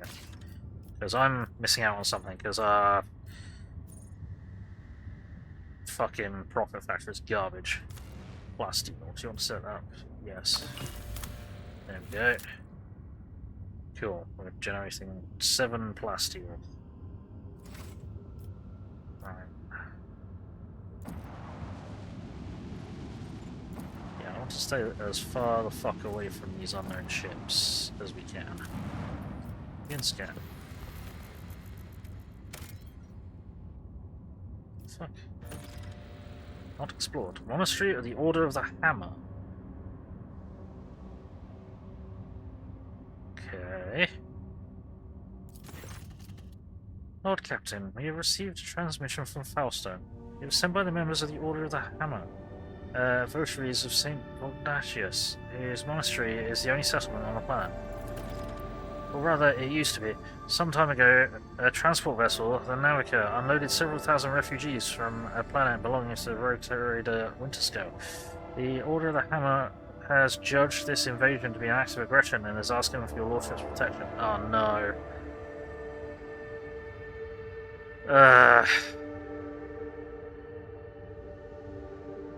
Those people are victims, not invaders. Prepare my shuttle. I shall head to the planet and resolve this conflict. As it pleases your lordship. End dialogue. Okay, so. British Expanse. A Caesar system. A Caesar season. Don't know. Master of St. Cognatius. Faustone. Chronicle Cabal. But yeah, okay. So. 611 days after the feast of the passing of Nicomedes Keith, the champion of faith, disquietude marred the calm of the monastery of the Order of the Hammer. Countless tortured souls, steeped in fear, arrived on Faustone in a starbark. A great apostasy had befallen their home and turned them into abject wanderers seeking help and refuge. After a prayer, the prelate Hectarius turned his eye to the past in search of instruction. Okay. Prelate Hectarius recalled the first missionaries to set foot on Faustone, a vast wasteland led by their zeal for serving St. Cognatius. And those missionaries had received the blessing of Nicomedes Keith, champion of the faith, who travelled with them in their starbark to found this place a humble and pure abode wherein to cultivate wisdom and plenty. And St. Cognatius, a man of great endeavours, a warrior and a wise artificer, never cowered beneath the walls of a librarium, but stepped bravely into the darkness, carrying the light in the palm of his hands. And he commanded others to do the same. Not only Faustone, but the other worlds of the British Expanse bear its imprint. The Prelate Hectarius did welcome the interlopers warmly as his guests, but he did warn his brethren to keep their vigilance. Brethren and sisters of the Order of the Hammer came forth to meet the strangers, carrying water and protein victuals and medicinal herbs and jugs of promethium. But the crowd came to blows over viands. Over what? I don't know what that word means. And blood was spilt, and many were trampled or mauled in the stampede. Oh no, some of the dwellers of the monastery. And the warriors of the Order of the Hammer donned their flak cowls, inscribed words of praise to the God Emperor on their tactical visors, and went forth, ready to render service in battle. With lasguns and bolters, they pierced the interlopers. With their chainswords and power flails, they struck them, and a great bloody harvest was reaped that day. Ah, fuck. But the interlopers too, scant though their armour was, and scanter their skill in battle, slew many among the monastery's dwellers, for great were their numbers and greater their desperation. The monks fled beyond the walls and rang the vox alarm and shut the gate, and commanded the armed guards to keep watch over the gate, slaying any who approached. A quarrel broke out. The hungry and sick lay siege to the monastery, begging for help, and in their spite they blocked the water collector and unpowered the generatorium. The faithful, in the meantime, made ready to resist. A miracle came to pass. The God Emperor sent his champion, his confidant, his right hand, the rogue trader of the blessed house von Valancius.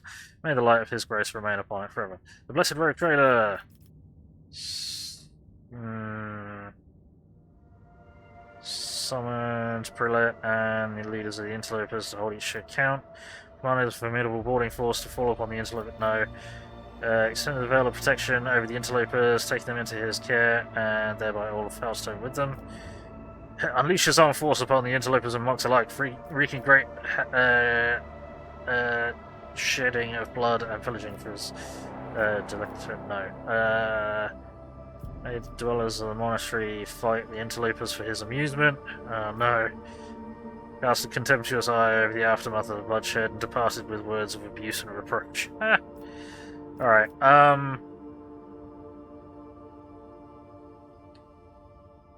Right.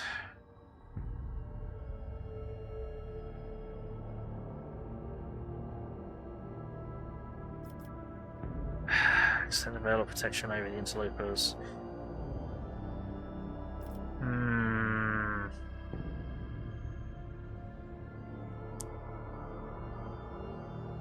Taking them into his care, or some of the and interlopers which account for their deeds. Summon them both to account for their deeds. Strangers, prodigious in number, beseech the rogue trader to take them in and give them shelter and protection as his own servants. And spake they, saying, long have we wandered, swiftly have we fled, many a woe and ordeal has befallen us, of the father and son we are bereft. Now the warp hath taken the last of our strength, and we shall flee no more. And they spake further, saying, without thy holy protection we are doomed, for we fear annihilation at the hands of our kin who have remained behind. For having fallen away from the sublime light of the Emperor, they have descended into bloody sedition and become murderers of no mercy. Both Prelate Hecataris, ours is a pure and secluded abode by worldly futility. We are untouched, and so we wish to remain. These unknowing souls seek to capture our abode. Avert this calamity of ours, for their people malicious, multitudinous, and misfated. Then quoth he, if it be thy wish to confer land upon these wretches, confer it, for Foulstone has arid land in abundance. But make it not our duty to care for them, for that is not our path. Provide for them and provide for us, and we shall acknowledge thee as our planetary sovereign. Mr. Trader, okay. Interlopers, extend the veil of protection, do that. Yeah, extend the veil of protection over the interlopers, taking them into his care, and thereby all Foulstone with them. Humbly, the Order of the Hammer heeded the God Emperor's confidence and unsealed the airlocks and opened the gate of its abode and brought forth gifts of virtue to relieve the suffering of the ill-stricken. After a prayer, the architects set to work. In accordance with the saints' teachings and the parameters set forth in the standard template construct, they erected spacious living quarters and sturdy fort walls for the planetary militia, and a spacious auditorium wherein to trade and store goods, and a proud sensorium within whose walls clerks and servo bondsmen would maintain order and keep statistical records. And a new yet righteous way of life came to Foulstone, and the people rejoiced, and all was good. Fantastic. Cool. Excellent. Okay, colonies. Only certain worlds, usually the most habitable, suitable for establishing thriving colonies ripe for development. Completing projects and colony events can earn the rogue trader unique rewards, cannot be obtained through any other means. Projects is the backbone of colony development. Completing them requires resources that can be obtained by exploring planets and cosmic anomalies. Completing a project takes time. When you continue, while you continue your travels throughout the Apprentice Expanse, you'll receive a notification on the screen when the project is finished, informing you the reward can now be claimed. Okay. Right. So...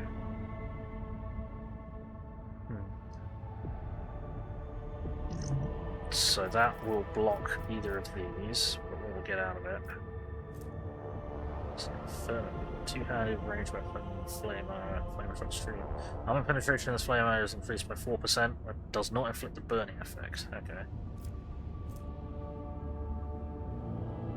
Gives us 20 holy relics, gives us +2 profit factor, plus 100 reputation with Drutians.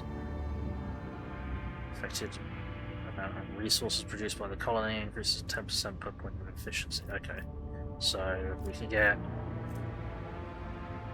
2 profit factor and an interesting flamer weapon. It's just a straight shot, high penetration fight that does a lot of damage. Or the High Throne, which will give us plus 5% critical hit chance against chaos enemies, 2 profit factor, 1 security, flexibility to cope with negative effects on its own. Okay. Or Shield of Faith, plus 30% to the Prow Shield sector. Wow, okay. Huh. Profit factor complacency. Makes the amount of profit factor produced by a colony and speed of projects away, increasing them and decreasing them by 10% for each point of complacency respectively. So, makes the amount of profit factor produced by the colony and the speed of projects in the colony.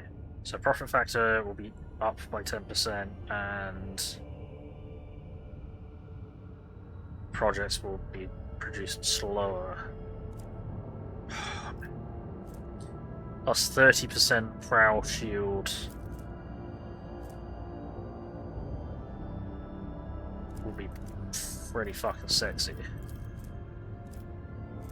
Improved efficiency would be nice. Improved reputation would be nice.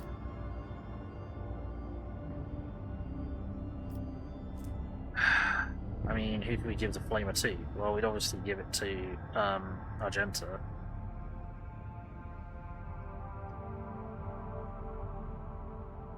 Would we? I mean,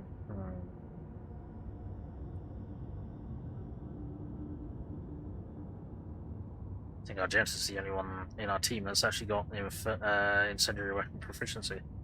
Or flame weapon proficiency, sorry.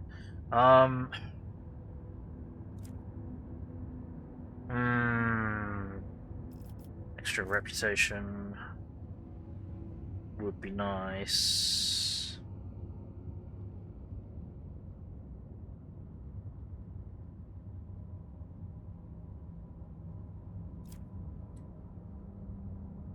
Efficiency would be nice, reputation would be nice, the flame is a bit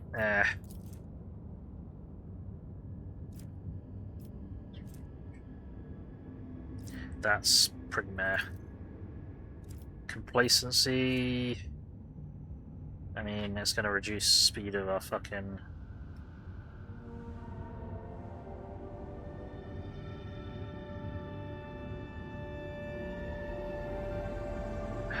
I think this one is going to be more useful, even though complacency is kind of concerning.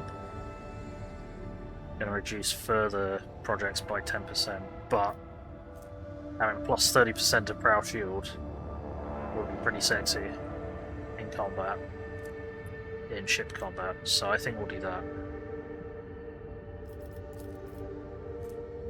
Sign's telling me I really want the flamer and the reputation though.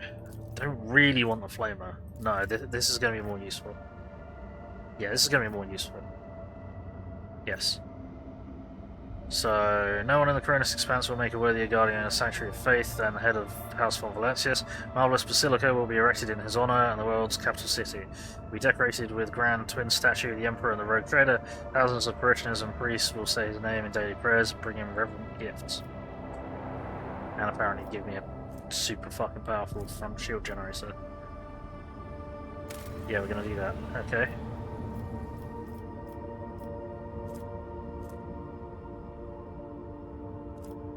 Okay.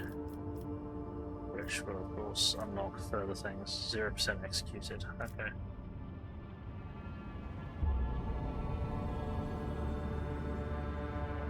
Cool. Alright. I've got no idea how long this is gonna take. And obviously we can't build another one until, yeah, annoyingly complacency is going to go up, which I think is a bad thing. Right, colony management. You can manage colonies on the colony management screen. Why? Okay. Why? Why would I do that? No. Shit! Oh no, you idiot! Why did you go that way? That's bad. We just ran into the fleet of unknown vessels, and I really didn't want to. Oh fuck. Oh dear. Yep, Eldar Shadow Hunters. What the hell? Enemy torpedoes. Enemies launch torpedoes. However, you can destroy them before they reach you. Torpedoes are fired in salvos. Don't have shields of hull integrity. Every attack destroys one torpedo per shot. Yeah. From here on out, you may encounter small clusters, small ships that follow the same rules. Oh, well, so fighters, bombers, that kind of thing. Yep, okay. Whoops. Okay, this is bad. This is the not good. Yeah, I didn't want to end up in combat with this. Yeah, they've just fired fucking torpedoes, haven't they? Okay, so we do that, and then we can... We can ram through the torpedoes, that's really bad.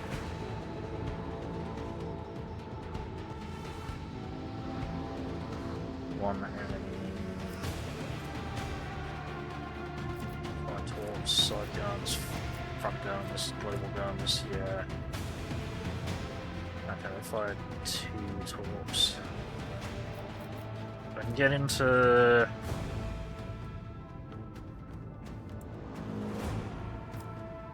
Get into Mac cannon range. Not Mac, yeah, if I can get into macro battery range of the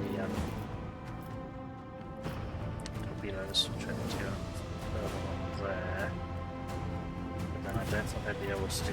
Oh no, I can still lance the main target. Don't have to range there though. Okay. Alright. So... Stop shields. Ugh. Flash of speed, firing infantry, that's a bit gross. Right, so what we'll do is, yeah, we'll go here and we'll fire the lance at this fucker, a 58% chance to hit. Ooh. Okay, go for it. Let's get in there. Beams! Well, we hit it. That did not do much.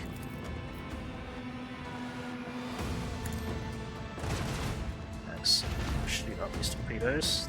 I think we missed. Shit. That's very bad. Okay. And then we shall fire torps.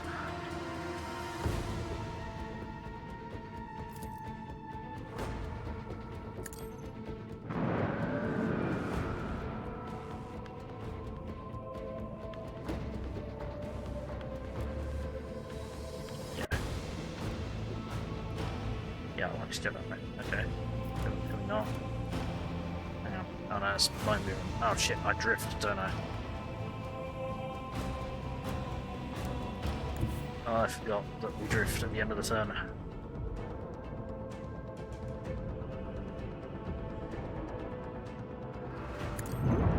Yeah, okay.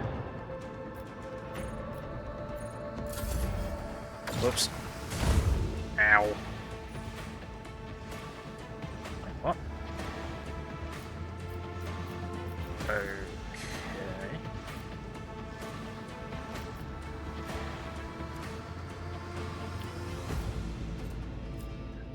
How do we reload this? Oh, reloads one round. Okay.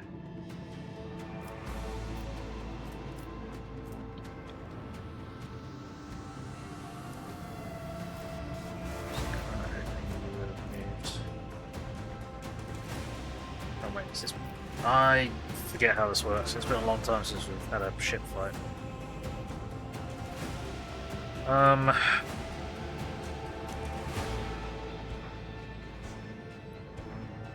Go. What was that doing for Mac batteries? Okay, that would allow me to shoot at the. That would allow me to shoot at both of these ships. Obviously, we wouldn't be able to use the lance, but that would allow me to chuck shit at both of these ships, which I think might be useful. Yeah.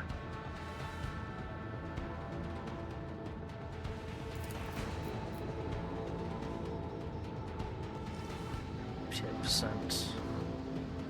It's pretty rough, but we'll go for it.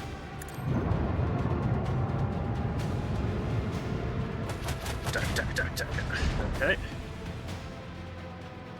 Then we'll do the same over here, 58%, or...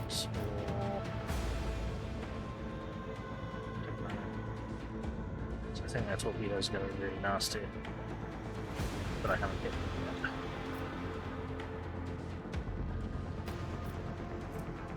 See the... Let's focus down on this guy. Derek. Okay, they did not die. That's a problem. Then...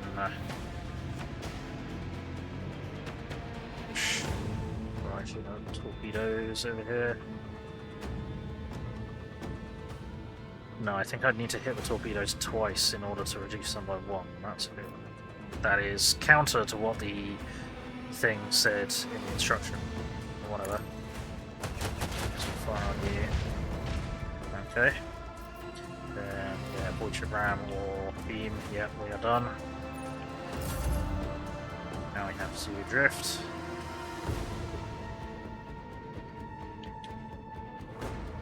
Which I think.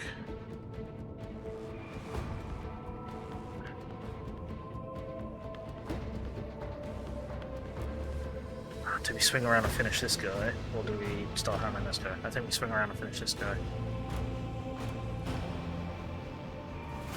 Yeah. Yep. That's it. Okay. Those tools are on a journey, as are those. Right, my tools.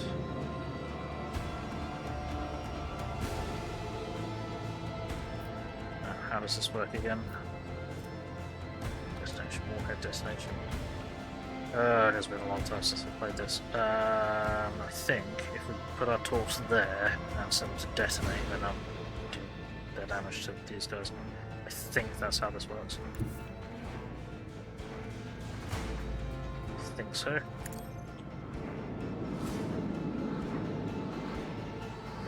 Okay. Yes. Alright. Yeah.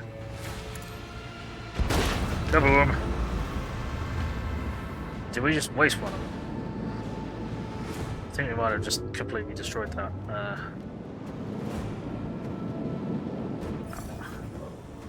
Yeah, we did.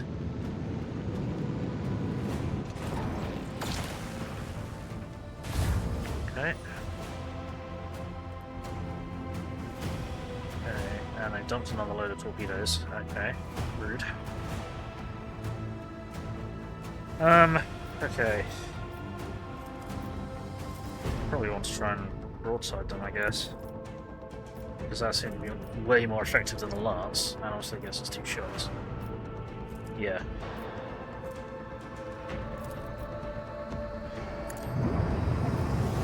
Which makes a certain amount of sense, because Mac cannons are firing at several rounds as opposed to just one round, and hollow fields, well, yeah. Dak. Kaboom! Huzzah! Are we victorious?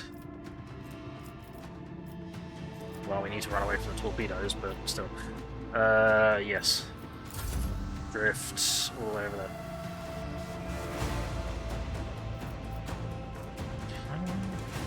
Shot? Hang on, I'm confused. They've given us another turn. Yeah, they're giving us 2 turns. A little odd. Hey, Braden, how's it going? Nah, this isn't a Galactica. This is just a frigate. This is just a very, very heavy frigate. This isn't a carrier at all or anything like that.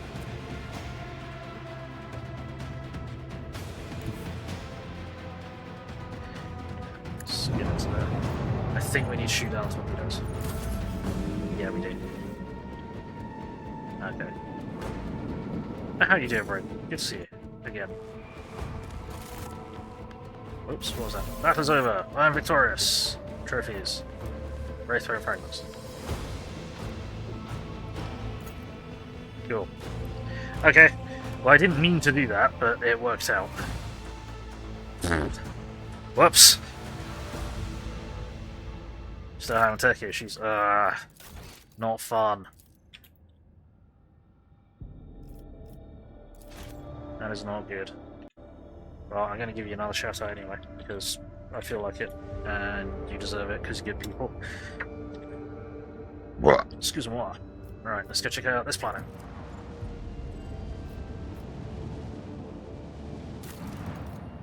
How far along can I tell this is? I don't know how far along this is. Can I tell... Do I have like a percentage? Yes, it's none of it is. Oh, okay. Check out this planet. Scan the planet. That doesn't look terrifying at all. Dead world. No resources. Right, do we plow into the Chaos ships? I mean... we could do. Sure, why not? I need more experience with ship battles in this game. Let's get into it. I really, really hope that isn't a battleship and 2 cruisers, because if it is, I am absolutely fucked.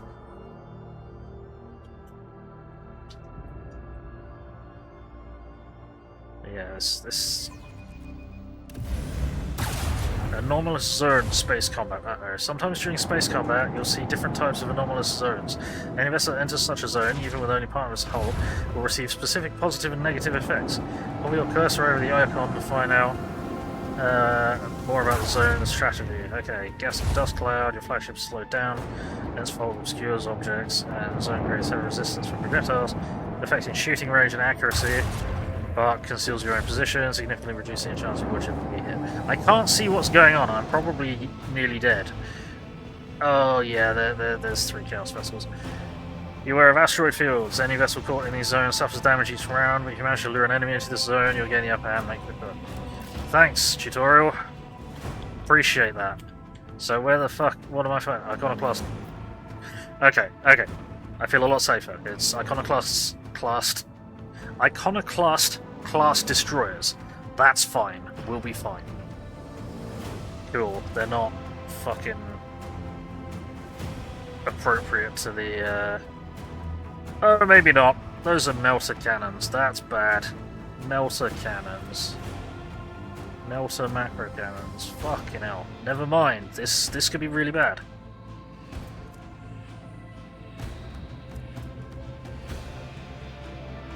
Right. Sweet. Yeah. Okay. Fun. This is going to be interesting. Nah, it's just same as. Okay, cool. Right. Yeah, again, this is... well, really, this should be... again, this frigate, this is not a Firestorm class frigate. It's got the guns of a sword, and a Firestorm, and 2 Cobra class destroyers. So it's... yeah, there are plenty of other ships that they could have used as the flagship, which have that capability.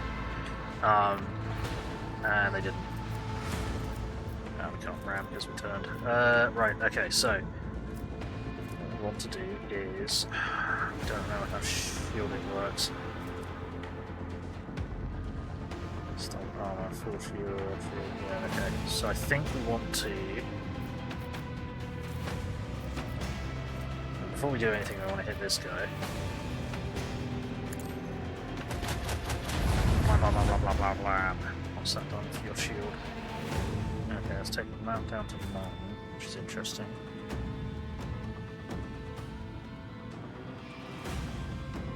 And that's done 13 to your hull integrity. Okay. Alright, so shields are a damage reduction, not a damage block. Gotcha. That makes sense. Then, in that case, what we'll do...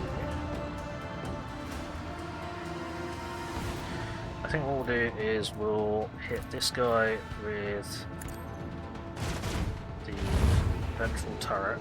That did nothing. Shield took all of that. Okay, that's a bit rude. But now we're going to use the lance on him. Beams! And that did more than half damage and wrecked his forward shield. Okay, sweet. Okay, cool. Interesting. Dorsal. Why did I say ventral? Don't know. Thank you, Heflex. Thank you for correcting me. Yep. Dorsal is top, ventral is underside. I'm a dumb. Okay. Then what we'll do is we'll load up the torps, and we're gonna have them wander over here and smack this guy. I don't think torpedoes have a minimum armor distance. I don't know if they do. The lance is ventral, yes. Yeah, I just got them mixed up. Normally, I don't know. Hang on, no. Oh, great, I forgot. Yeah, we drift. We have to drift.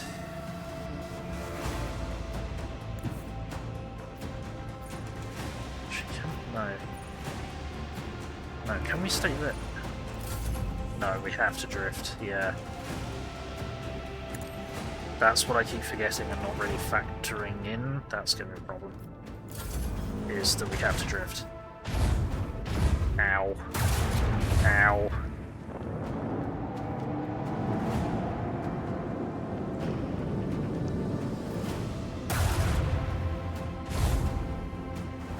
Okay.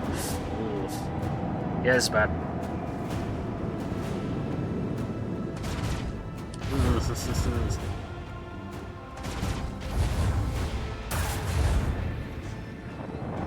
Very cinematic angle of that rock getting in the way of the cinematic angle.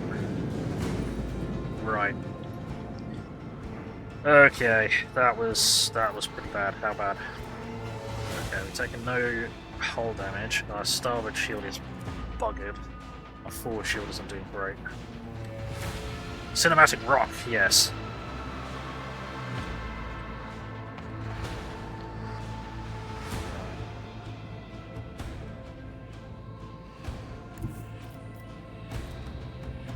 To hit that one.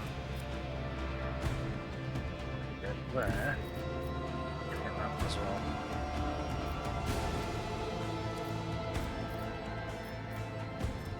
Lance that guy? Lance that guy. Okay. What's your shield looking like? Your forward shield is gone. Would that be hitting you in the forward arc? Yes, it would. Okay, cool. Oh, that's handy. There's the shield indicators around the ship. That's really quite helpful. Nice. Alright, cool.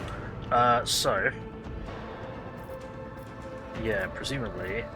so I think that'll be hitting him in the forward shield? Just about. Yeah, should be. Yes. Alright, cool. Or forward angle. Yeah... so... okay, so we shall... rock up.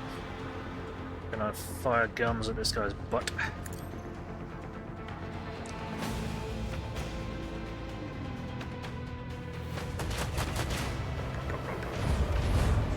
Okay. Then we are going to... actually, because we might kill this thing with the lance. Let's just fire the lance. Oh, that is going on the shield. That's pretty rude. Okay, that's upsetting. I shouldn't have done that. In that case, yeah, I should. That was clearly forward arc. Oh well, killed him anyway. Doesn't matter. What I should have done is fired the Mac first and then the lance. I think the lance is better against hull than shield. And obviously that's out of range of everything, so let's do that. Then we have to... nope, then we have to do torpedoes. Torpedoes!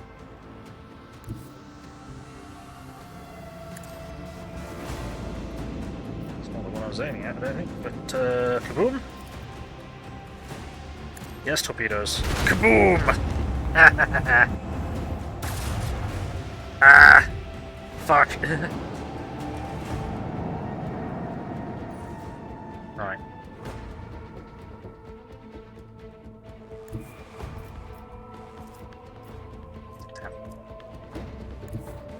There, getting an angle.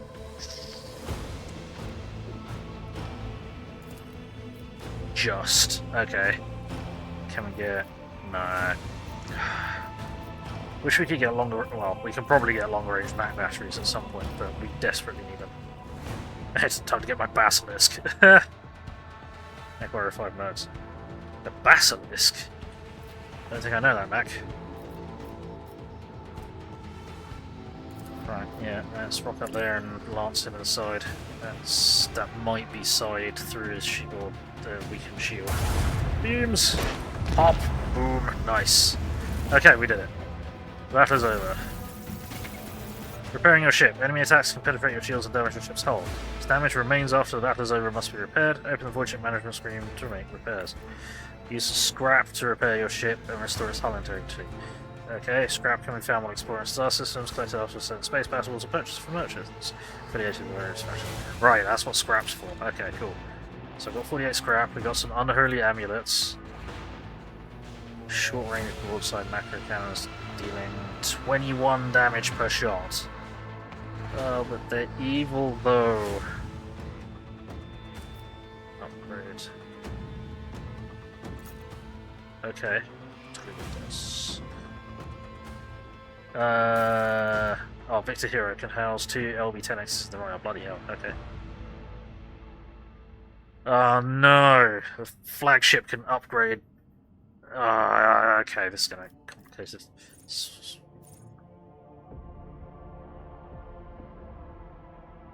You ready? Do I already have that? Okay, torpedo control. Use control on the nearest torpedo salvo, granting it 5 points. Anywhere it's not torpedo salvos are launched on another turn. Okay, weird. Warp wave! Can cause an enemy ship to turn 45 or 90 degrees depending on the ship's maneuverability. Enemy ship deals damage equal to from 15 to 20% of the ship's missing hull per 45 degree turn, twice a bloody hell. Doesn't affect ships larger than cruisers. Okay, that's a horrifying statement. That implies that we're going to be coming up against battle cruisers, battleships, possibly worse. Right, reinforced shields. Shows the sector of flagships void shields. It reinforced until it suffers damage. Reinforced sector has increased chance of absorbing enemy attacks, and loses only half its strength when absorbing damage. Using this ability removes any previous reinforcement. Cooldown from 1 to 3 rounds at random. Great, okay. New heading! A moving flagship may make its next 90-degree turn instead of the usual 45. That's interesting. Or arc augury. Next shot gains +2 extra range. Ooh. Ooh. What do we reckon? I mean, more maneuverability would be nice. Being able to buff my shields would be good. Doesn't matter if you use heretic cannons. I don't know. It might. Arc augury is interesting, but it'll only work for one shot. And it's only 2 extra range.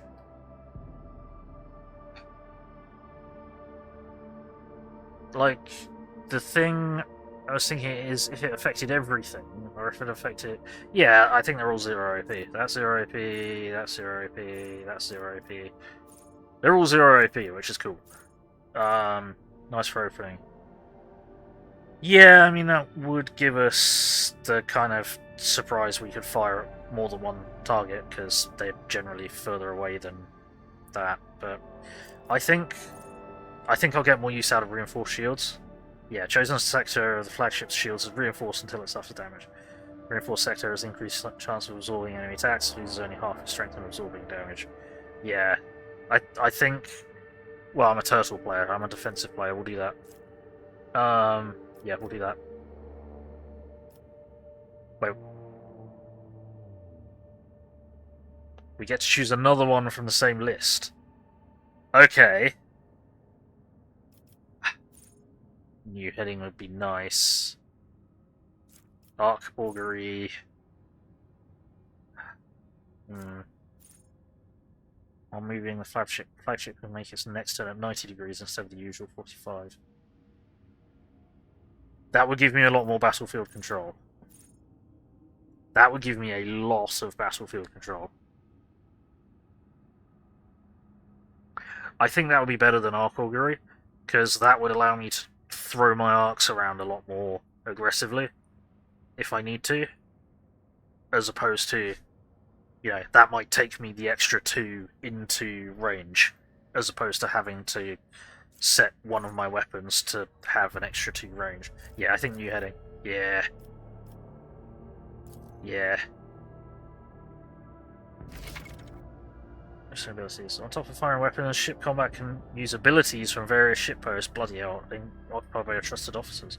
Increase your ship's level to gain access to new abilities. These posts can have up to 2 basic abilities and 1 ultimate ability assigned to it.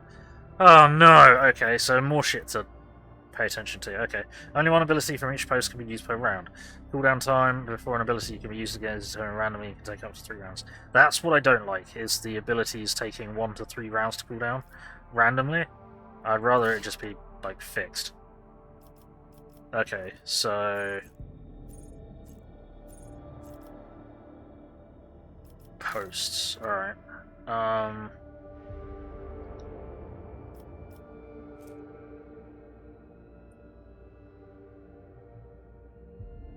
Acceleration phase. Okay. Well, I suppose it makes sense that would be me, wouldn't it? Master Cannoneer! Torpedo control. Request demolition. That's probably going to be Argenta then. So why... hang on, so why have I had these things... no, I've not had these things available. No, this has been... yeah, I've not seen that ability available. This is a reactivated torpedo salvo, basically. Alright, you get in there. Shield Master. Tech use. Yeah, there's definitely going to be a shield pulse ability. What does that do?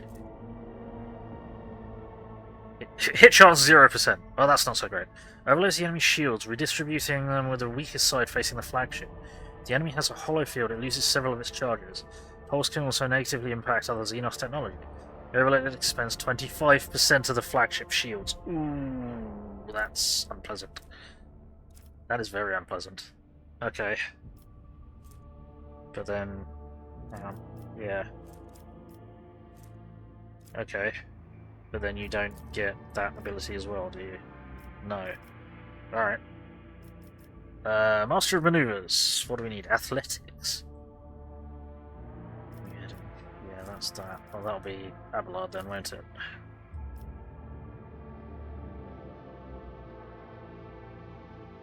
Oh, hang on. What does this do? You're heading to new parts. You can spend 100 scrap. Use current ability once. What? I'm not sure I understand. What? That will. What am I looking at here?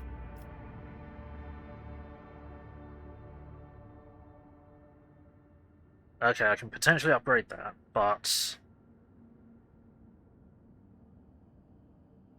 I need to have used this ability at least once, and I need to repair my shit. Right, Warp Channeler. Requires Law Warp. I think we'll put Argenta in there, with her minus 170. No. Cassia, get in there. I don't know what that gives us, but something. Right, Master of Etherics. Post analyzes ship's auger and Vox system arrays. What for traces of the war?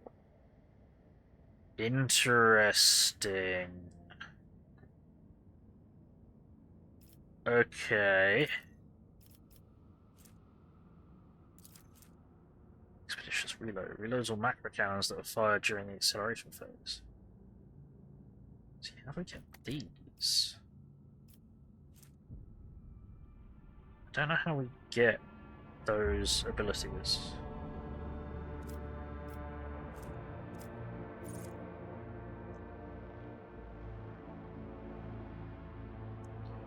I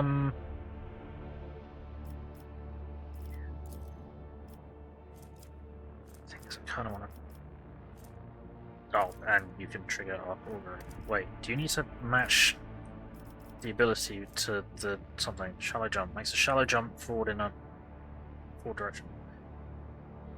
Okay. I don't know how this stuff functions. Do we need to have their ability match the ability that I'm assigning them to? I'm kind of confused. By kind of confused, I mean very confused. Right, your awareness is 65. It's not as great as it could be. Vulnerability scan. All damage dealt to a weak point is increased by 30%. Only one weak point can be highlighted at a time. I mean, that would be useful. Or arc augury. Who else can we put in here? Really, really rather not put her. Just because. We can do shallow jump. walkway. It makes sense that Cassia's there, so we'll put Hecata into Master of Etherics. Yeah. Okay. I don't know how this works. Okay, that would give Shield Master, right? Yeah, do I need this to match? Because it seems as though...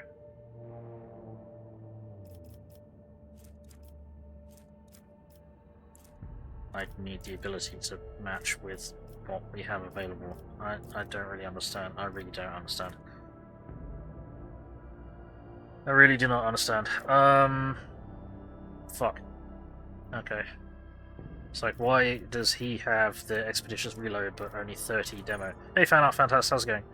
Unpleasant but somewhat useful in some situations. Don't think they need to match. Okay. You can always swap them later. Yeah, I guess so. Yeah. Okay. So now we should have all of these abilities, including these. But how? So how do we access the other abilities? Like, how do we access his shield pulse?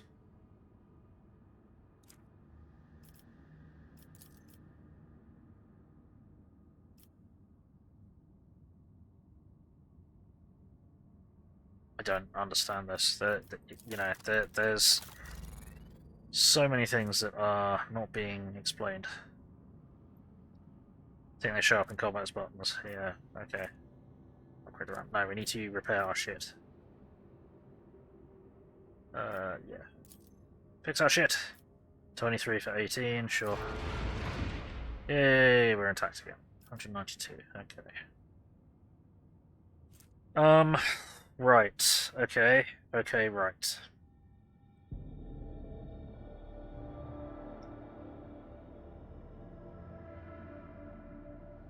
$21 damage per shot. So what we'll do is we'll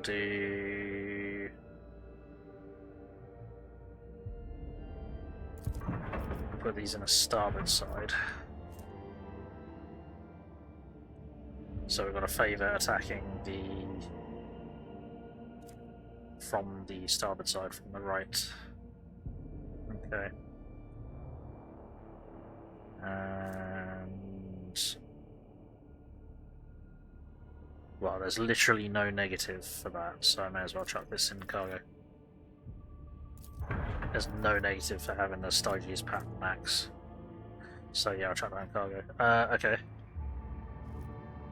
So...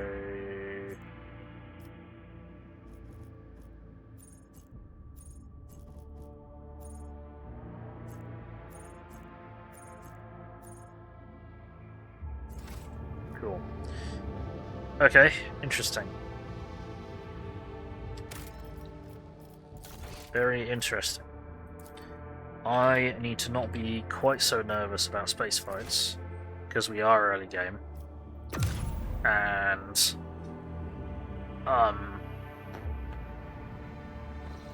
it seems that the icons that they're showing as ships in the area are just a demonstration of what faction it is, not what ships are actually detected there. I don't know how to chart one of these. Early game? Yes, this is the okay, this right now is the second time I have looked at this map. We have made one warp jump under my control. How many hours in are you? Yes. But most of those hours have been reading fucking abilities on leveling up, and it's really annoying. And it's really just like, this is an active ability, you need to do this and this and this and this and this and this and this. And it's like, learn how to have a passive ability, Alcat. If Dark Heresy uses a similar or the same leveling up system, I'm not playing it. Because this is just like, I don't fucking know. I just go over there and shoot someone. Right, we need to...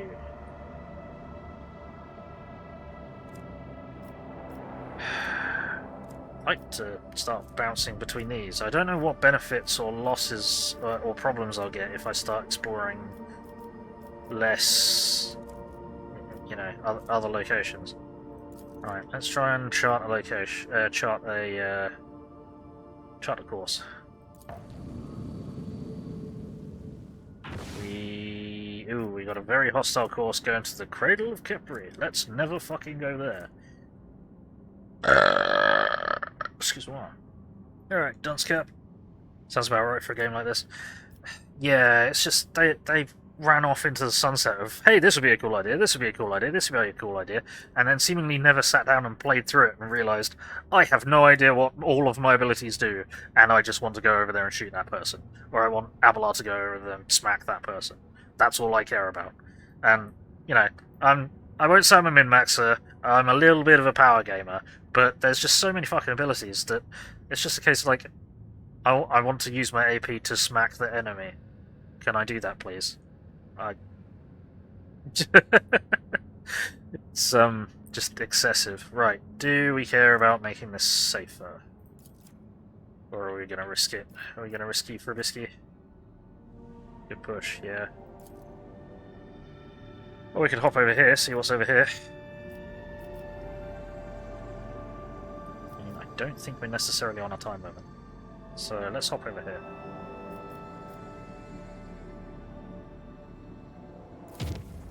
We'll take the risk.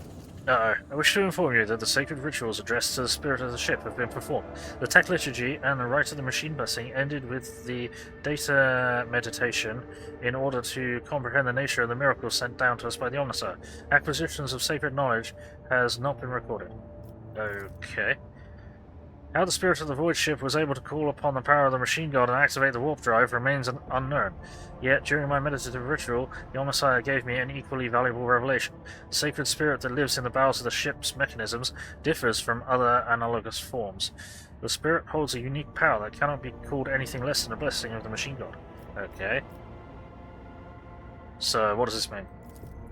Hypothesis. In extremis, the ship's spirit is capable of making unpredictable calculations and actions. It is impossible to predict how it will behave in any given situation, but I believe the spirit is currently showing obedience, at least for now. I recommend that we continue monitoring the ship and be prepared for new manifestations. Okay. The report is received. Thank you, Pascal. The Omnissiah knows all, comprehends all. When the Lord Captain arrived on the bridge during the warp jump, he found the on-duty officers in a state of utter confusion. They claimed they had been receiving orders from the bridge for several minutes, orders authorized by the rogue trader, but the Lord Captain had been absent. Curiously, the orders had been signed by the late Theodora von Valancius. After a thorough investigation, the tech priest attributed the strange incident to the whims of the machine spirits. Right. The ship left hostile immaterial and returned to real space. We may have a problem. I'm going to have to go through some more stable routes.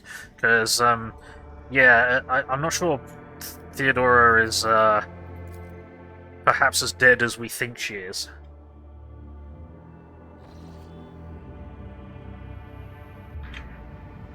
Right, where are we? We are next to space dust. Well, let's go scan planets first. Planet, begin scan. Now this looks like a lovely planet. What do we got? Shrine World. Magnetic Storm. The magnetic storm raging above the planet blurs the gaze of our auger arrays. Only truly powerful diviner machines may see through the currents of magnetic fluctuations in their blessed vigil and discover the mysteries of this Emperor-forsaken planet. Rogue Trader has decided to leave this unwelcoming world. Maybe he'll return one day. Okay, cool. Yep, so... odd. Savannah world. Intriguing. So, yeah, we'll have to have better fucking auger arrays before we go back there. Funny enough. Begin scan. Boink. What we got? Inhabited. The ruins of an ancient imperial city were discovered on a dead world completely deprived of an ecosystem. According to the reports, the entire settlement is contained in a titanic glass dome that once held an artificial atmosphere. Your augers detected the framework of 3 other similar structures that were never completed. For whatever reason, the dome systems failed, and left behind is a city, a ghost that never managed to become a proper colony of the Imperium. Send out to explore the temple district, order the scouts to gather as many supplies as possible, drain the remaining fuel from the generator stations, the city won't need them anymore, explore the local palace, leave the dead city.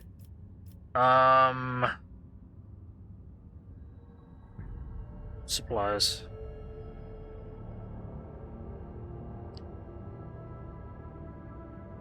neutralized. Objects discovered. Provisions, Mechanicus creations, ranged weaponry, and uniform kit. Okay. Cool. Alright. I guess we now can't do that because that's highlighted oddly. Alright, drain the remaining. Oh no, we can click on that. 117 holy gifts. Sure. 117% of holy gifts. And drain the remaining fuel from the generators, I guess. 120%.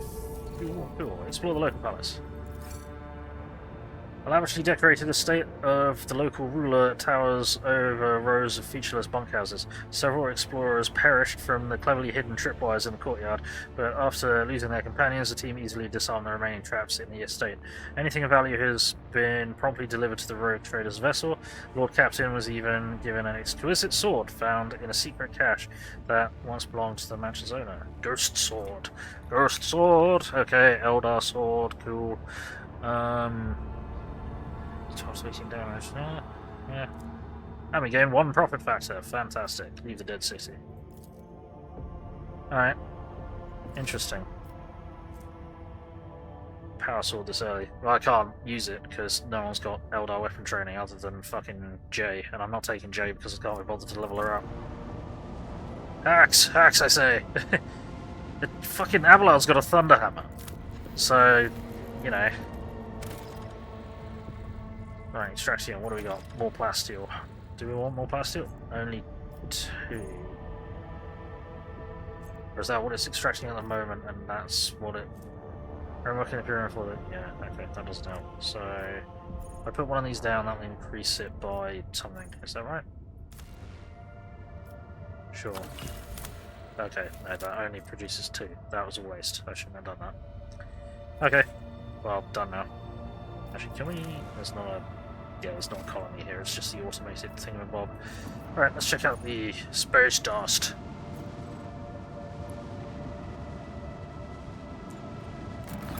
Objects discovered. Fuel. Shiny. Now, look here. Oh yeah, we can't do anything with that. That's not easy. Yeah, okay. Alright. That's the map of the expanse. Right, we're going to have to go all the way over here, but that's not a direct route, is it? No, and that's kind of dangerous. Right, okay, I'm going to make this one safer. And then we're going to travel there.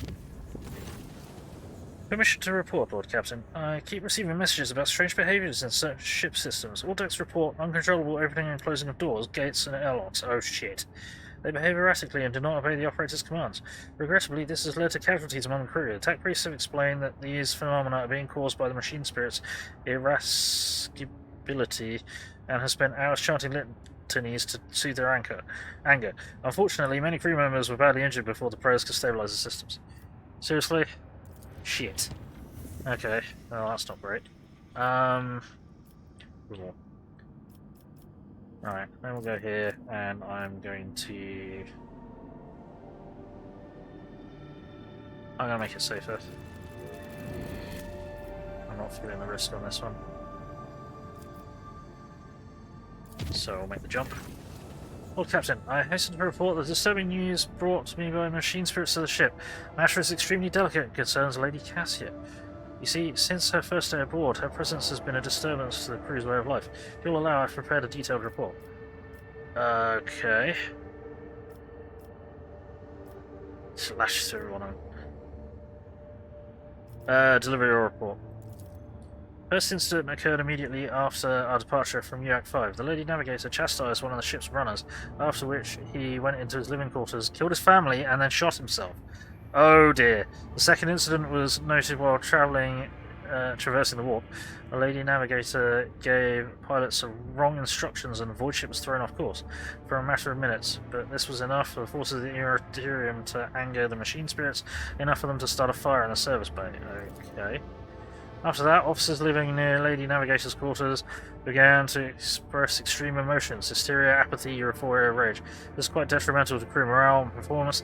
Last incident was recorded on Footfall. Around 100 living birds were delivered on board during our stay on Footfall. Each bird cost a hefty sum, and I have failed to discover their purpose and subsequent fate. Okay.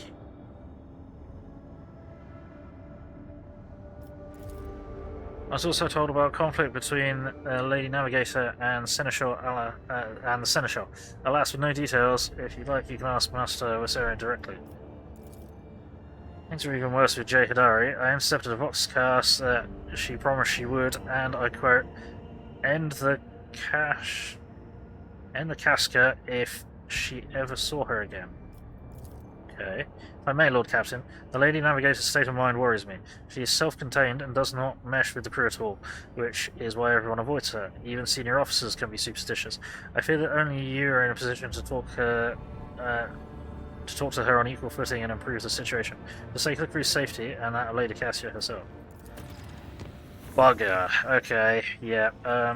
Right. How do we get to the bridge? Okay, we got problems. I need to find out what the hell Jay is up to, and I need to speak to Cassia.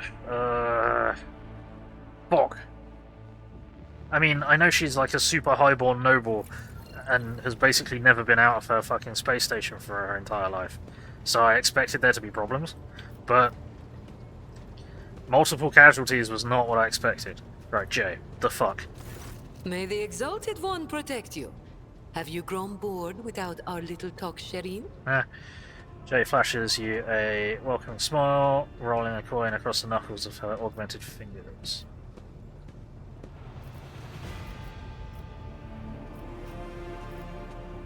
I heard you had a falling out with Cassia. You even threatened to kill her. So, Vigdis is snooping in on my Vox line. She I grins. wasn't threatening your navigator. I didn't even think about it. I was just relaxing in the good company of fragrant Amasak, sweet-scented Laho, and a handful of new friends from the upper decks. And right in the middle of the fun, the Lady Navigator swoops in and starts jabbering about how her head is about to split from the cacophony of colors coming from our cabin. Okay. Long story short, Shireen, I had the misfortune of getting a taste of what your officers have been going on about. They say when the Arcelio girl becomes upset, everyone in the vicinity loses their minds and is overtaken by Agi. And it hurt like anything. I can only remember everyone huddling in a corner, wailing like klaxons. As for Cassia, I think Cassia was flustered by the state of our clothes, which were very meager back then, as you understand. Before I could get my bearings, the poor thing was gone. The whole situation was awkward. As for the threats, they were addressed to one of the girls I'd been foolish enough to invite to our little party. That Cassia used the confusion to pilfer a full pouch of Laho from under my nose. Right.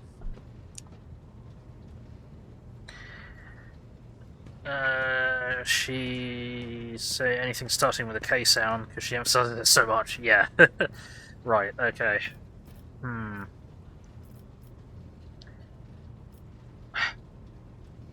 Right. Okay. Excuse me. Yeah, this is going to be an issue, isn't it? All right. I'll see you later. Oh, I have no doubt you will. Jay laughs and bids you a farewell with a wink. Right, Cassia. We're gonna have to talk about this, and we're gonna have to figure shit out, because people have emotions, and emotions affect you. I get that, but also you have emotions, and they affect other people, and that's also a thing. But yeah, okay, I'm gonna save, because I think this might go wrong, and we might have a problem. Right, Lady Cassia.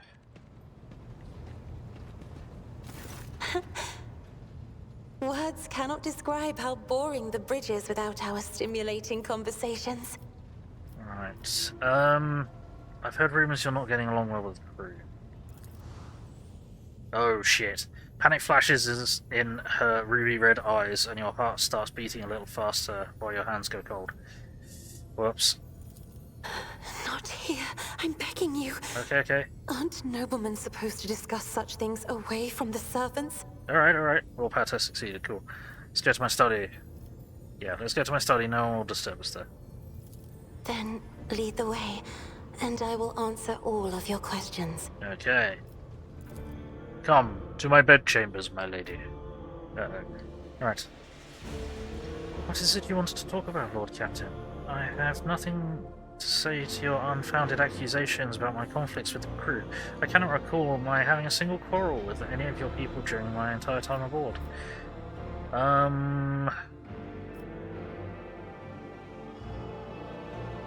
The messenger you rebuked butchered his own family and killed himself. No bang the Xenos. She's not Xenos. She's just a navigator. She's just a mutant. Right. The messenger you rebuked butchered his own family and then killed himself. I haven't rebuked a single errand boy in the ship. Cassia ponders this for a moment. I think I remember. Kind young man with a shy smile and skillful fingers and too much rotten ochre on his shoulders. I grew tired of the disgusting colour and advised him to lighten his burden by casting the weight off of his shoulders. He did not come back the next day, or ever again. Oh no. Still no thanks. Ha! Oh no.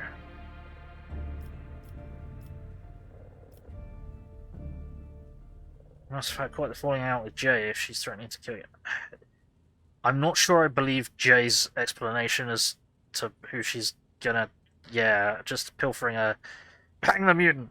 Just pilfering a pouch of schmigarettes is not really something that someone of Jay's smuggling stature would kill over, is it? So, must have had quite the falling out of Jay's threatening to kill you. Cassie's ruby eyes become round, and an unbidden flush suffuses her pale face with a rosy tint. I didn't. That is our private business. The issue was between me and Lady J. And, Lord Captain, please pay it no heed. We made our peace long ago, and I will have you know, no one threatened me. Your information is incorrect. Okay. I'm starting to think... I think we might have a problem. Right.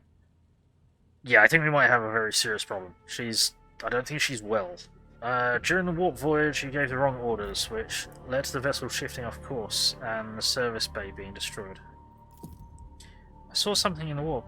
Something vast, predatory, shimmering with indescribable colours.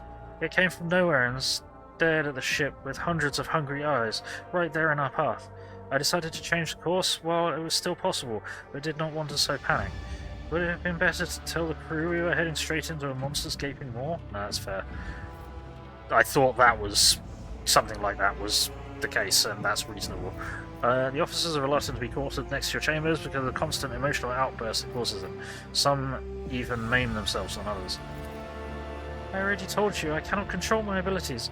What else do you want from me? Will I be assigned a pariah chaperone? Or will you put me in suppressing shackles? Oh dear, okay. Would you mind telling me what you needed 100 species of bird and what you used them for? Admittedly, I'm at a loss myself. The day we arrived on Footfall, I sent a request to the ship's quartermaster and asked him to get me a songbird, but he never asked for clarification, and shortly before we left, I had countless number of cages delivered to me, all wrapped in bright red panic and flickering tints of fear. There was a bird in every one. Okay. I was so excited. I thought I would have 100 friends instead of just one. They were squeaking so piteously. I let the poor things out. I even fed them my breakfast and dinner. But the stupid birds would not stop chittering even after bedtime. They were dashing about the room, smacking me in the face with their wings, and defecating. I became angry, and suddenly they started pecking at each other's eyes and attacking me. Then I became afraid, and they fell over dead. I do not think I want to keep pets anymore. Oh no. I've had enough. Will you share your thoughts with me? Oh, why is she our navigator? Yeah, she can't control herself or her powers. This is bad. This is really bad. If our navigator can't control herself...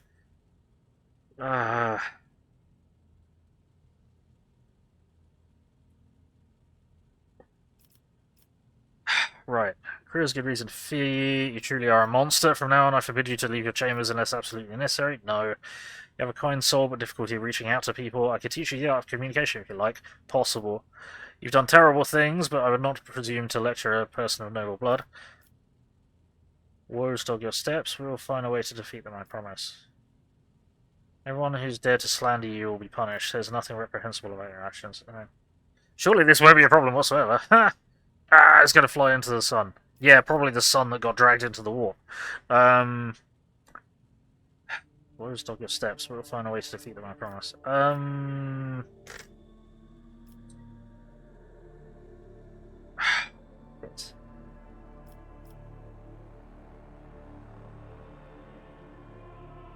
You have a kind soul, but have difficulty reaching out to people. I could teach you the art of communication if you'd like.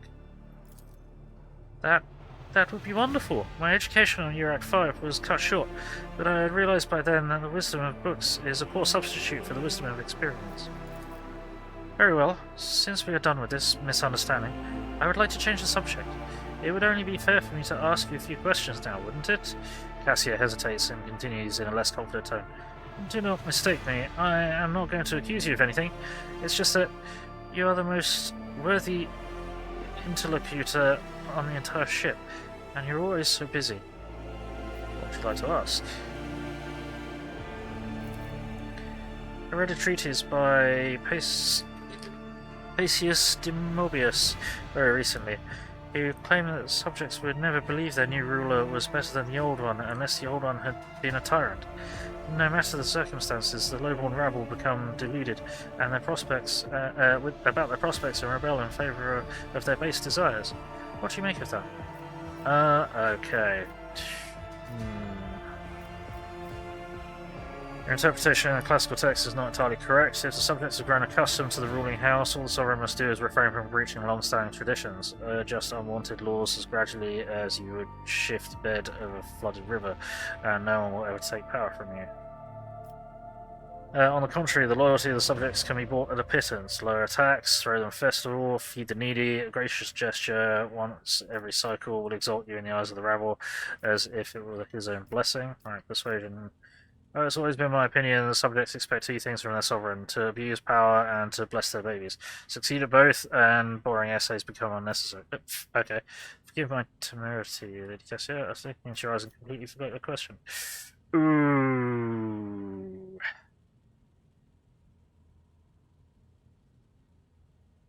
See, I kind of want to romance her. Well, I do want to romance her, but she's extremely, she's dramatically more dangerous than I thought she was. To my ship and crew. I mean, that's probably a little... Look at her claws.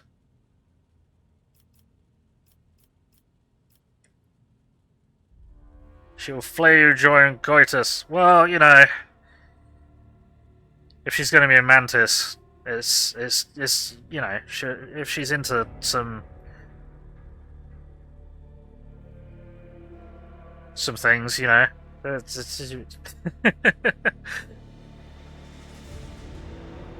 you make adjustments, you adapt.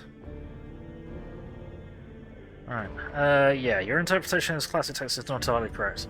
If subjects have grown accustomed to the ruling house, all the sovereign must do is refrain from breaching long-standing traditions, adjust unwanted laws as gradually as you would shift the bed of a flooded river, and no one will ever take power from you, yes. Also, she's probably already slated to marry a navigator, who's probably already dead because their station exploded, or at least massively came apart, and most people on board died. All of the other navigators died. Because it was attacked by a traitor. Yeah, we'll go with this one. Adjust unwanted laws gradually, yeah. Cassie thinks for a moment, then smiles. Indeed, I was not wrong about your merits, or your ability to hold a conversation. I hope my second question does not confound you either. According to the 20 tomes penned by the preacher Eustache Istefan, the Forgotten, mercy and cruelty go through the world hand in hand, but people flock only to one pan of the scales. Would you rather inspire fear in your followers, or be magnanimous and choose awe? Ruthlessness, crush rebellion, no. Restraint and lenience. Excessive suspicion, mistrust, harden the hearts of people. One must be a tyrant, a friend, and a jester to one's subjects. What matters that is clarity to discern which role is required at a given moment. That makes sense. Yeah, that's fair. There may have been another navigator's house or station that she was slated to, but she would have said. She's the kind of person who would definitely have said up front, no, it's arranged that I'd be with someone else. Stash who? Is reading your only pastime? No. Right. No. One must be a tyrant, a friend, and a jester to one's subjects. That matters that clearly discern which role is required at a given moment. I think we'll go with that. Yeah. Possibility that she doesn't know. Oh, maybe. Fellowship test succeeded. There's so much power in your words. Power that makes me want to join you. I understand now why your subjects are eager to follow you. Gain 106 XP. Cool. I admit I was afraid we were too different, and yet you helped me realize I can be candid with you. Please do continue. I must confess that sometimes I can hardly bear the burden the house has placed on me. I feel I am not doing my best. Tell me how you, heir to the Protectorate, can bear the responsibility of billions of lives day after day and not stoop under all the weight. It's not always easy. I mean, we've only just started. That's a hell of a question for someone who's been in the job for like 3 days. It's not always easy. You try to lead the dynasty towards prosperity by worthy means. Duty, whether I like it or not. Inner turmoil is clouding your mind. My Protectorate, my subjects, my title, my resources. No. It's not always easy. I try to lead the dynasty towards prosperity by worthy means. Thank you for your patience. You're helping me to see the world in different colours. A novel experience for me. Our conversations hold a special place in my heart. Allow me to bid you farewell for now. I am heading back to my chambers to consider today's conversation. Okay. I think that went well.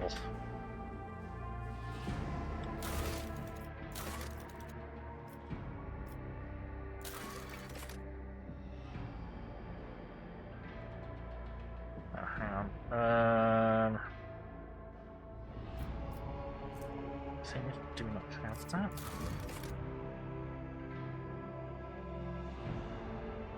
Okay, that's not what I was actually trying to look for.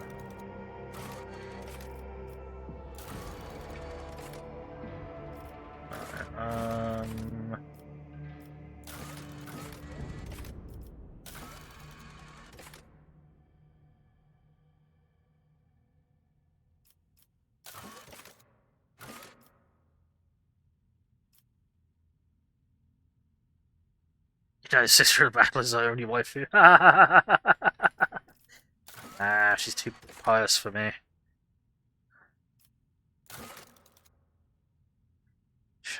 Right, do we have that? I guess we don't. That's probably what's red. Yeah, okay, we do not have that. That's annoying. That's annoying because I know I sold a load of that. Alright, yeah, Lord Inquisitor Calzar's service have been buying top quality plasteel, transporting it to an unknown location. The nature of the Lord Inquisitor's secretive grand scale manufacturing operation remains unknown. Names of who are assisting him are uttered with great respect. Well, profit factor 3 for 5 plasteel, we've got 9, go for it. Hooray, we did a thing. Right. We need more Xenotech and we need more Promethium. Okay. Gotcha. Okay. Right. But yeah, currently, we've got a problem. One of the ship's fuel levers is in a poor state, that's really random. But yeah, we're gonna try and bang the Navigator, because she's kind of sweet. Innocent. Sort of. Interesting. She interests me. Right, fuel. Why is that fuel being stored on the bridge anyway? Where would this be?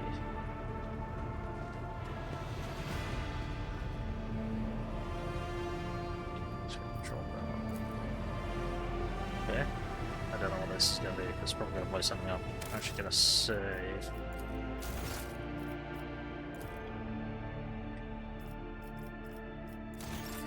Let's see if we can not blow something up, shall we? No. Failures, results, status type anything.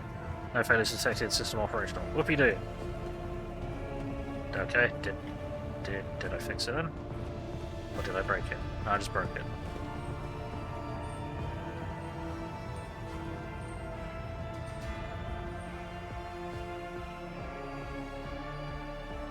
Okay.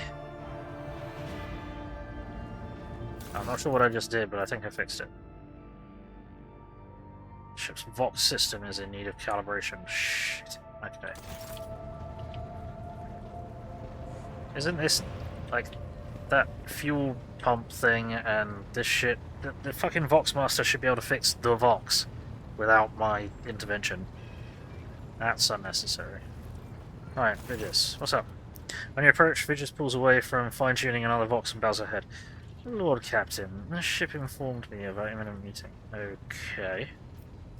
Personal log states the Vox system is malfunctioning. Can you explain?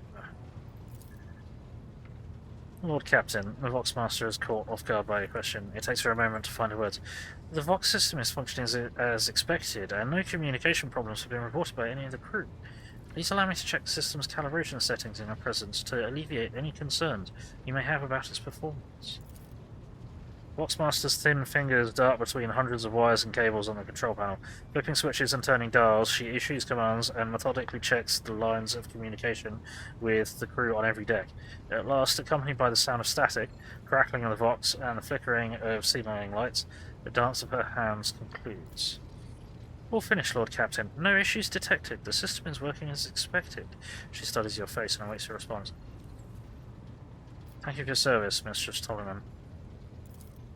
Lord Captain, she offers an unusually deep bow, likely using it to mask her confusion.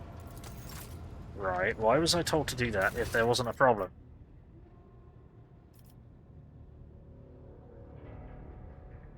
Cool, okay, yeah. Our machine spirits are causing trouble, and I don't know what to do about that. I just saved, fuck it, save. I'll just write that save. Okay, weird. So the machine spirit's trying to communicate with me. Not sure why. Shit, I need to mute and grab one of my meds. I'll be back in a few moments.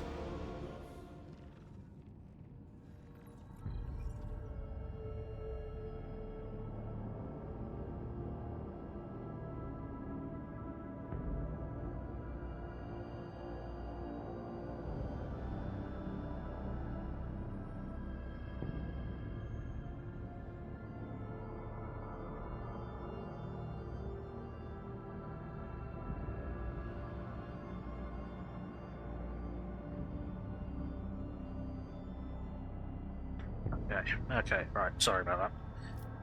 Right, where we at? We are over here, aren't we? Yes, we are. So...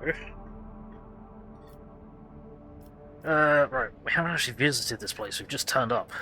And all hell's broken loose aboard the ship, which is not good. Lord Captain, according to telemetry, the parameters of the system match those Telkos Epsilon, home to the agri-world Janus that belongs to the Von Valancius dynasty. We received a Vox message from the planet. The agri-world governor officially welcomes the rogue trader and reports that she has begun preparations for a formal reception to celebrate the arrival of the planet's sovereign. Your subjects are looking forward to your visit. Okay.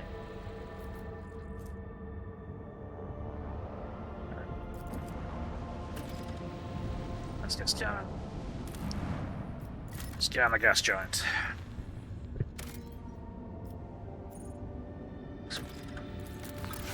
Object discovered. Plasma batteries. Cool. Okay. Sure.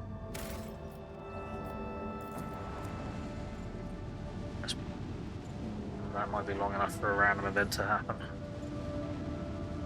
No? Okay. Ooh. Interesting planet. What have we got?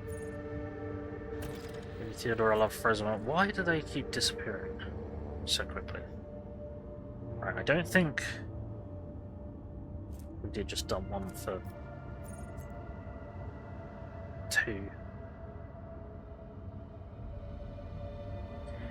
But we are already generating, well, we're generating what, 9 plasteel? So per cycle or whatever it is. I don't know what it's going to be.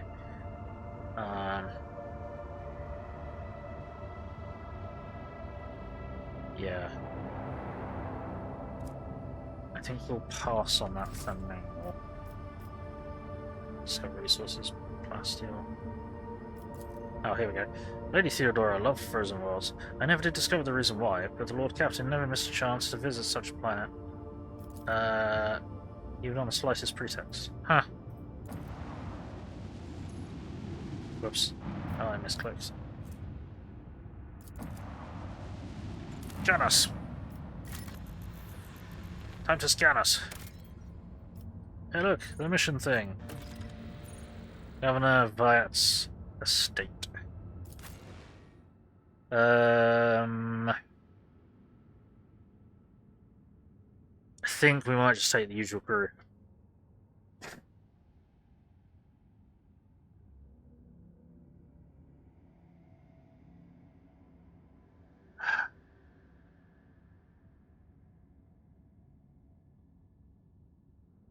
As appropriate to the story as it would be to take Heinrix with us.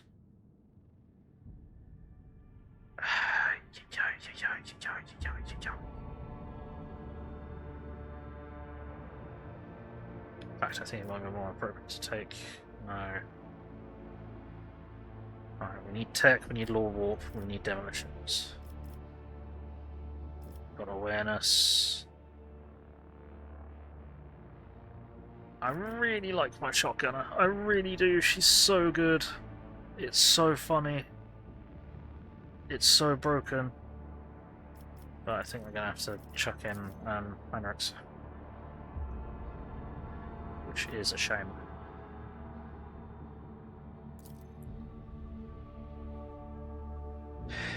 Right, Governor Viat's estate. I need to check what he's armed with. And what he's loaded. Yeah, I need to check his load up.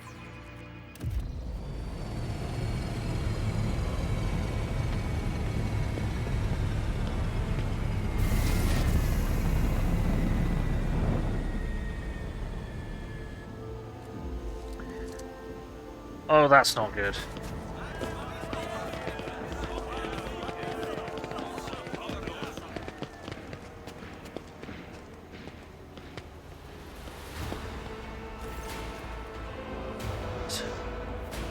Denza Viat, a lavishly dressed noblewoman in an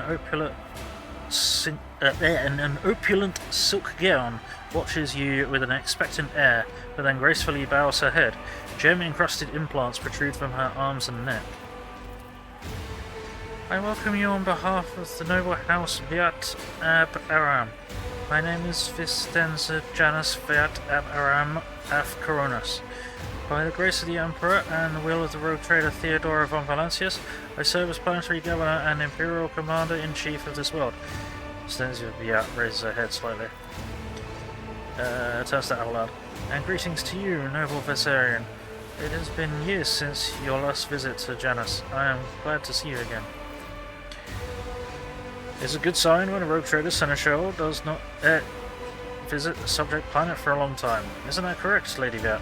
It means the governor is taking care of all matters there, and there is no need for the seneschal to interfere. He lets out a musical laugh. I hear praise in those words, and thank you for them. She turns once again to you. In truth, your arrival in the palace of the esteemed Lady von Valancius is quite unexpected. Theodora von Valancius is dead. I'm now head of the dynasty. I hope coming in Theodora's stead has not disappointed you much. Finish with the pleasant reason we got to that. Okay. Yeah, Theodora von Valancius is dead. I'm now head of the dynasty. Such tragic news. I will see to it that the planet observes a month of mourning. End dialogue. Oh dear. Okay.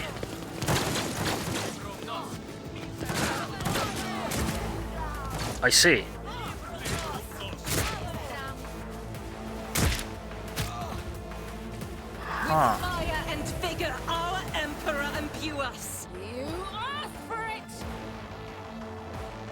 Interesting. Okay, start the battle. Because we've been ambushed. Right.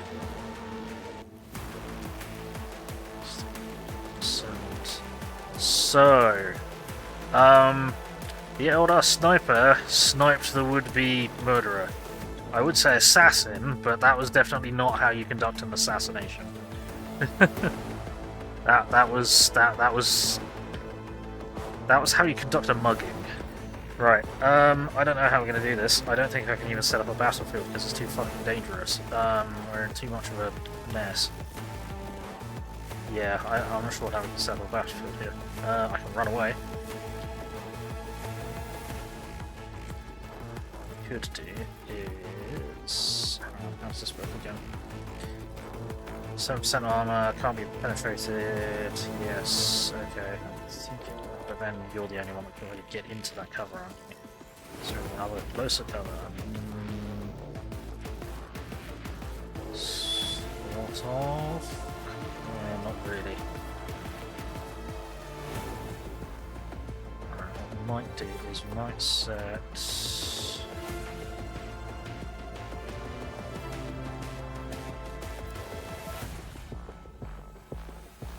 cover and dodge efficiency.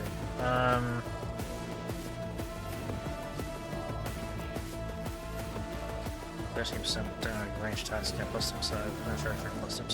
That's right. I think what we want to do is we kind of want to designate this fucking starting zone as the rear. Use that non-affecting. But then everyone's going to rather run into cover. Alright.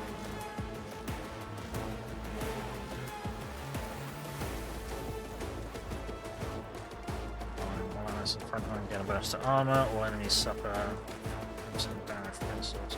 Right, so what we'll do is we'll set up the rear and the relevant protections.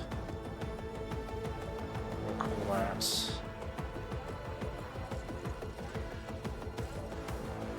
there. On it. Then we'll call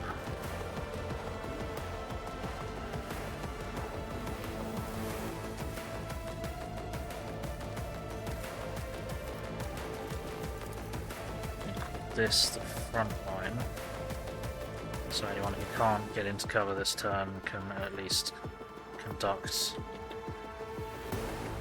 more powerful attacks. I'll see to it personally. Then, do I want to designate a rear? I'm not sure I do.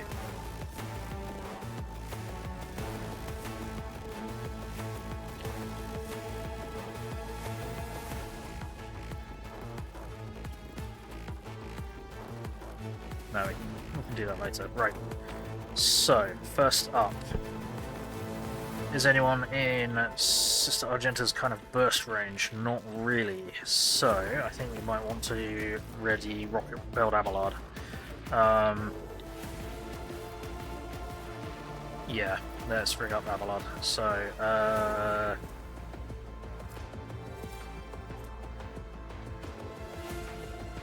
do voice command.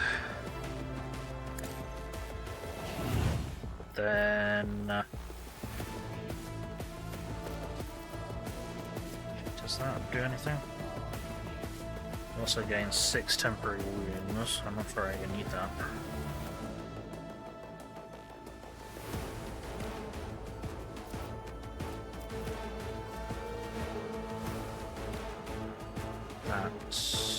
I think that only works for ranged attacks.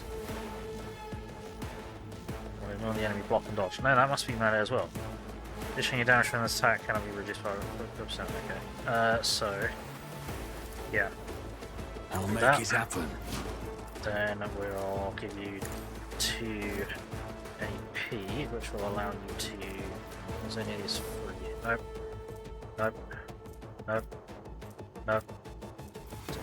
And obviously that's your mini feat. Okay. Let's conduct a charge on this poor motherfucker. I will do my duty. Slam. That didn't. Exemplary strike. kill him. That's not ideal. Okay.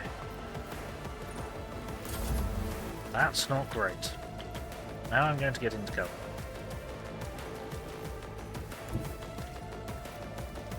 Taking calculated risk is in my second nature. Run away! Bill, next. I can't stand it! That's gonna hurt. Yet iron knows no pain. Protect me! What? Emperor! Deliver us! Okay, something has changed in the rules. Because everyone can make ranged attacks in melee now. What is going on? Right, okay, is anyone horribly wounded? Pascal is not doing great. Pascal's alright. So, Argenta, what can we do with you? Well, I might do is have a wander over there and spray them. Or, yeah, because... no, there's bad guys here. There's bad guys here, let's get rid of them.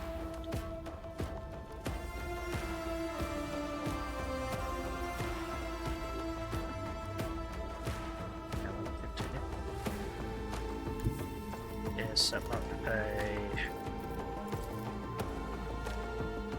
cluster attack. Not cluster attack, burst attack. Why am I saying cluster attack? I don't know. Maybe I'm losing my mind. Ah!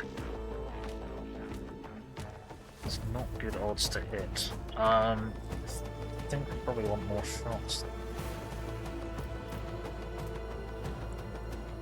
Range burst attack.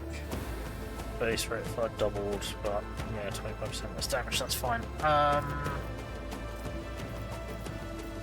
Yeah, go for it. Faith without deeds is worthless. Trigger rapid fire, and then let's get you guys. Wait, why is that now dropped to 0? That's odd.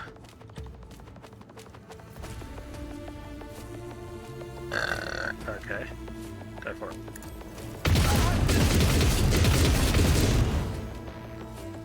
What? What is this servant made out of?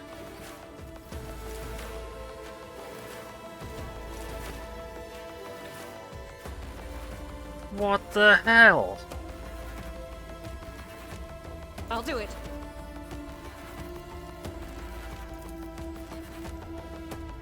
Doubt is for the weak.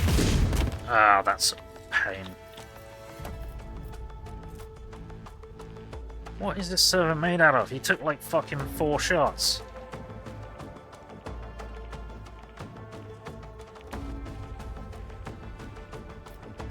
That was disgusting.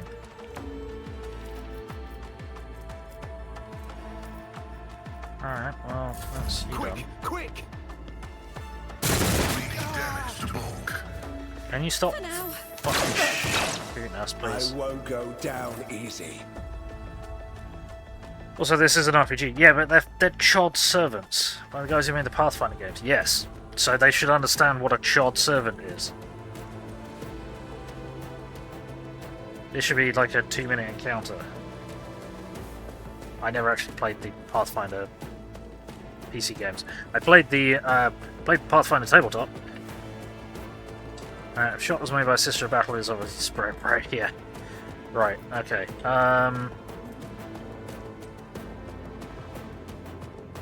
Right, I think we might need to start buffing everyone.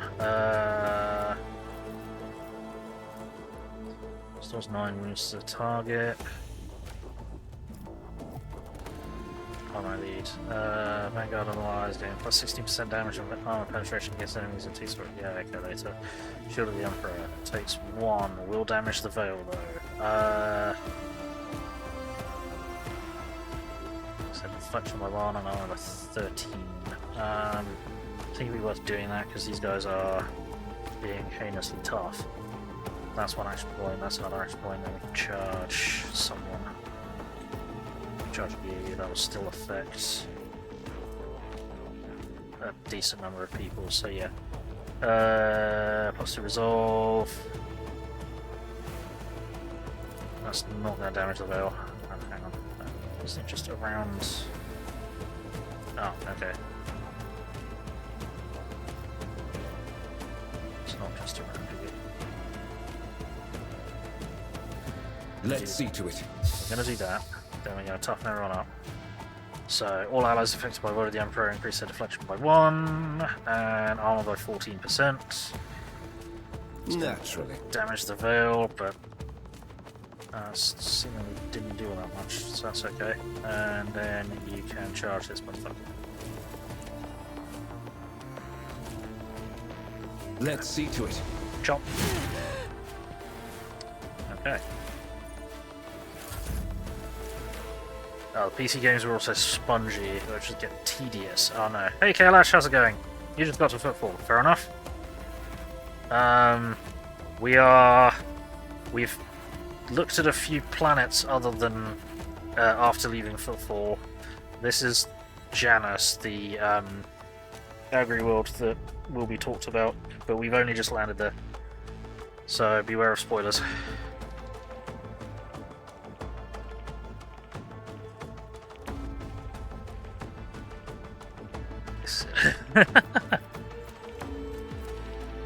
Right. How does this work? You've got 13. That's not very many. Oh, you've got a passive though. It counts as you having an extra 5, doesn't it? Yeah, with 10 stacks of this. Yeah, we're not going to do that just yet. I can brain melt somebody. How many dudes have we got to kill? Left 2, 4. Okay, is that it? That seems to be it. Right. Okay, we can buff. We can buff Pascal and have him shoot someone. We can buff Heinrix and have him try and stab that guy again. Yeah, let's buff. No, but that's going to count. That's not going to count as an extra activation, is it? Hey, Moonice, how's it going? Run by fruiting, throws a handful of grapes, runs and hides in bed with sleep. Well, thank you, I think. Moonice? Can we get a shout out for Moonice, please? Yeah, that's actually. What I want to do is Glimpse of Fate Pascal, because he keeps getting fucking shot. I'm a navigator. He needs to learn how to dodge. Then.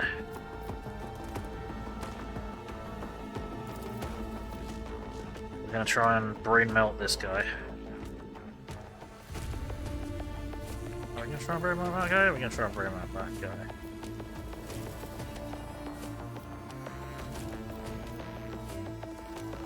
Then Adlar's only got one person to slap in his turn.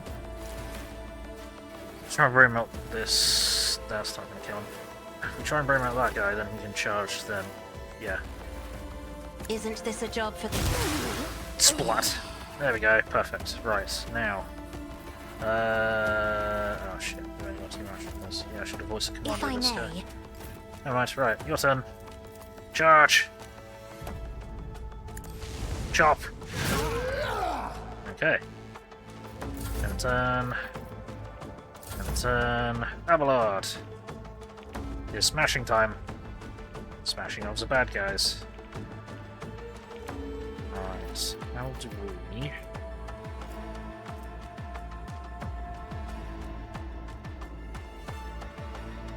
Angle, moves, zero effect moves, T-cell, yeah.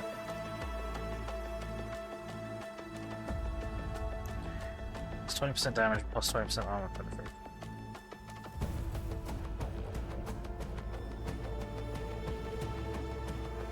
Yeah, I got hit by a fruit bite or something. I'm kind of confused. Right, actually we can Thunder Slam, can't we? Oh yeah, I forgot. Here. Right, so what we'll do, so I'm going to have you walk up to the enemies. Just casually walk up to the enemies. I'm going to have you hit, follow my lead. Here's plus 20% damage and armor pen. Because apparently these guys, despite being chod peasant servants, are armoured to all fuck. And then we're going to Thunder Slam these motherfuckers. Indeed. Smash! Uh-oh. Oh dear.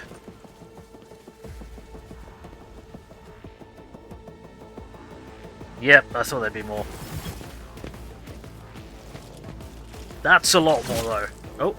And there's that Eldar sniper again. Alright, okay.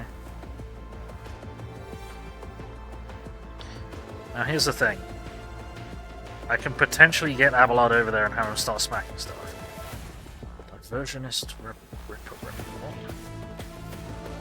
Grenadier Rebel. Okay, you need to fucking die first. Yeah, let's do this because he's got a hilarious amount of movement. No matter the cost. Yes, there we go. And we can charge again if I feel like it. Oh, we can just smack people. Charge. Doesn't this do more damage based on how far it goes? Yes, but it takes 2 AP, whereas we could smack for 2 AP.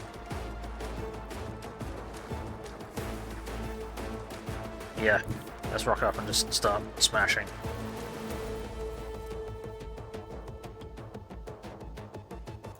Could we get him as well? Weird radius. Yes, we can. Okay.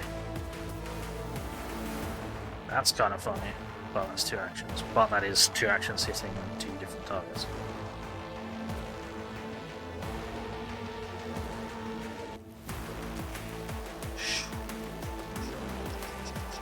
Sure. Follow my lead. Smashy, smashy. Whang. Oh, if anything's worth doing, it's worth doing twice. Victory is imminent. What? Temporary strike. Well, that didn't kill any of them. Fuck. Brace for impact. And possibly run away. Shit. Maybe to there? Sure. Tried and tested tactics are the best ones. Yeah, okay, that one to do. Pain and duty go hand in hand.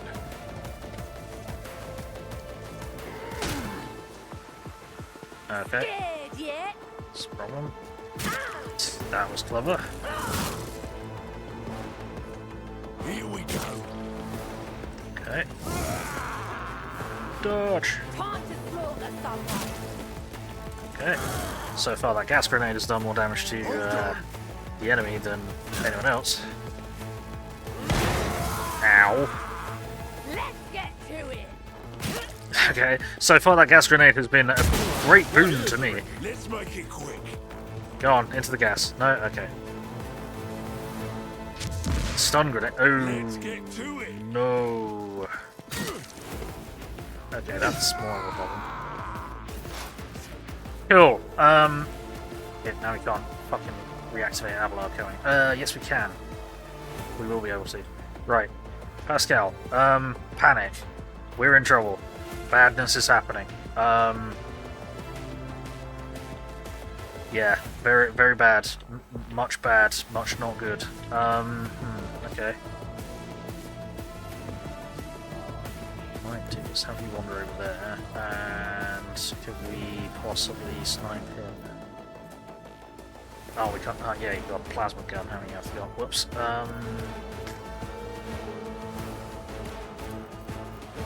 Okay, you could shoot him. That would clear up our lines quite cleanly. Damn, I wish I had Shotgun Girl with us, because she could just shoot into this pile and probably get like a quintuple kill or something. Right, what we'll do is we shall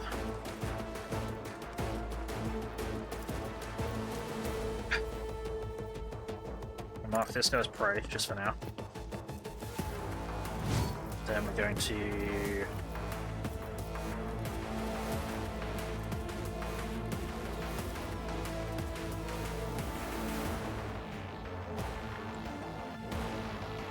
this armor will be reduced.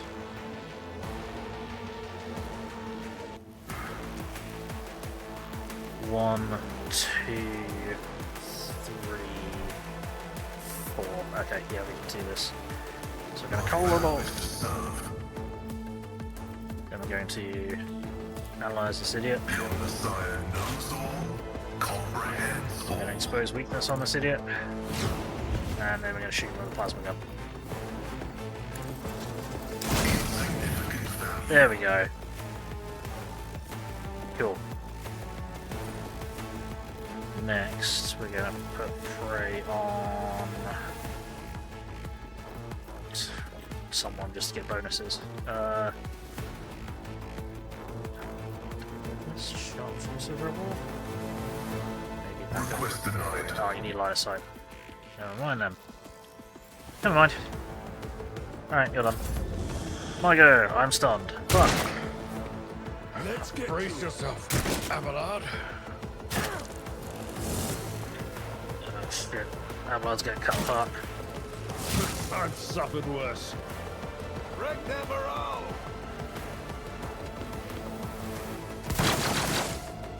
Well, you tried.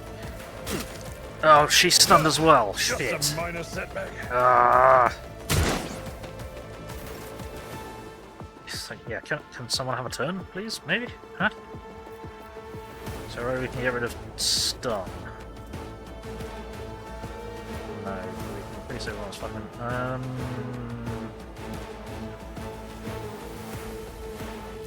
How stunned are you? Very okay, useful. I think that is very stunned. Shit. Okay.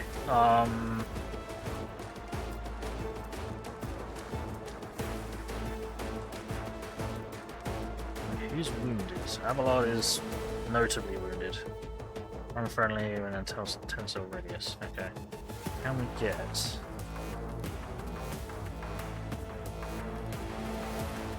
We can get you all the way over there. Okay. Fuck that, you got loads of movement points as well. That's very helpful. That may save us. Maybe. That's probably that's Sister Argent. Okay. So what we might do is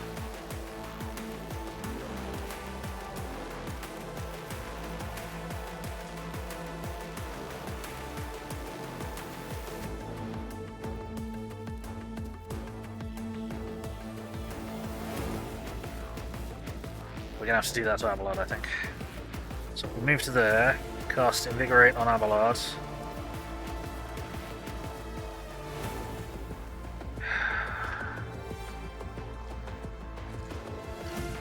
We can move the Word of the Emperor zone and Shield of the Emperor, which will help us get be a lot safer, but that's like 3 psychic powers in a turn, which is really fucking dangerous.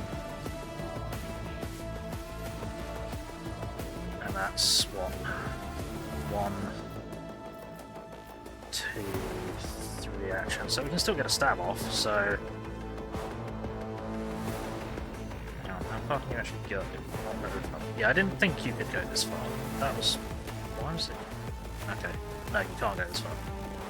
Shit.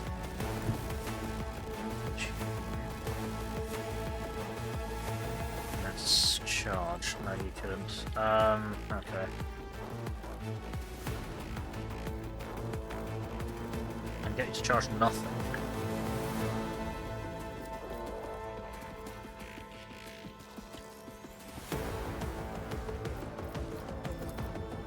Just to get extra movement.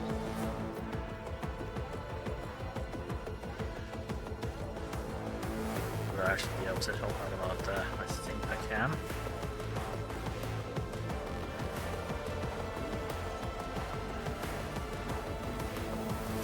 I need a foothold.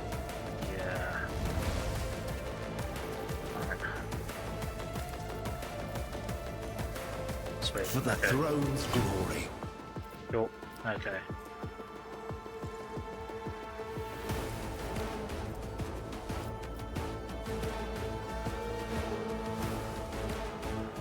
Okay, this is gonna help.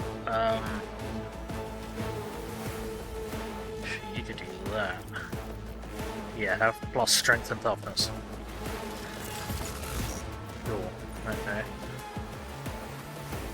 That's everyone else's turn. Come on. Out of my way. Now I'm just gonna brutalize that one.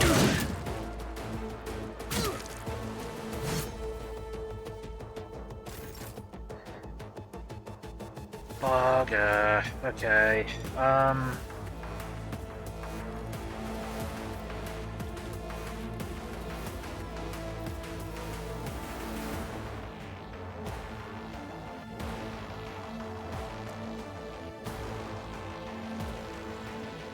there. Voice of command. I don't know if I can voice of command Abelard again. No, it's still the 2 fucking turns thing.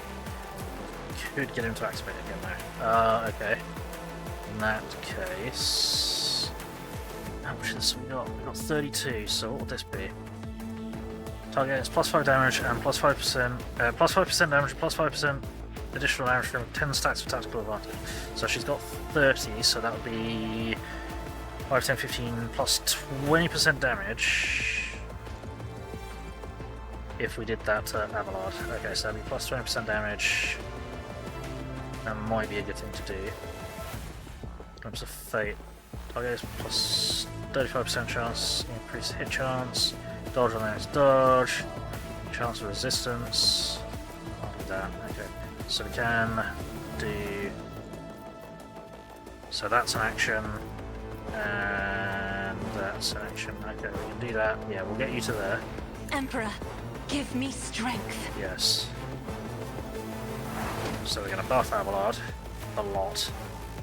Have extra bonus damage because I'm not accustomed to being ordered around. Now order him around.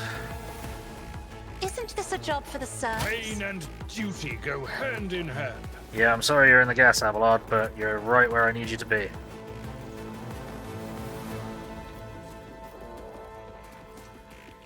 Can you seriously hit all of them? Do you have any 0 cost abilities? I don't think you do.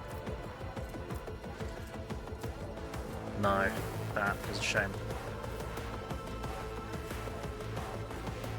Did he fart again? And someone farted on him, and then everyone ran into the cloud. It was really weird. I think we're dealing with Nurglists. Can we hit everyone with that? Yes, that is insane. That can't be right. I mean, I'll take it, but that can't be right. It will be done. Smashy, smashy! Bang! That killed none of them. Okay. You're all done. Hey, it's your turn again. You just took even more damage. Fuck. Shit. However, you can smash stuff again. Right. Follow my lead will benefit you. That doesn't help. That won't help. That will help. That won't help. Okay, so it's going to be follow my lead. My duty. Endure. Hang on. How did that just use all of your action points? What? Why did you only have 2 action points? Huh? I'm very confused. What just happened?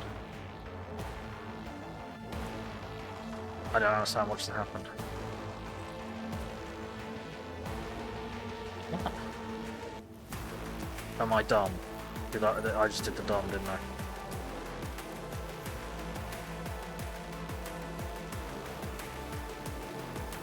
How? Why has he got reduced fucking action points? I'd known he had reduced action points. AP reduced by 2. Fuck! I didn't look because he's always had 4 action points. That's... Great, so he's buffed for no reason. And there's no way he can safely get to. Great, cool, lovely. That's spectacular. Well done. That's really, really not helpful. I don't even think he can get out of the gas. No, he can't. So, stay where you are, buddy. You'll get extra action points at some point. Maybe. Fuck.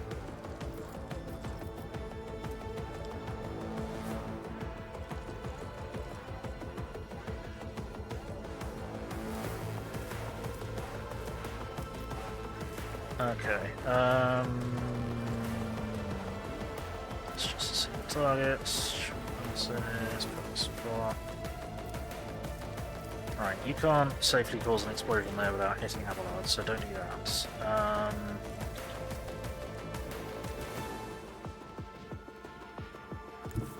So give us anything that gives you last on that guy. I think, yes. Could cause an explosion over here. That could work.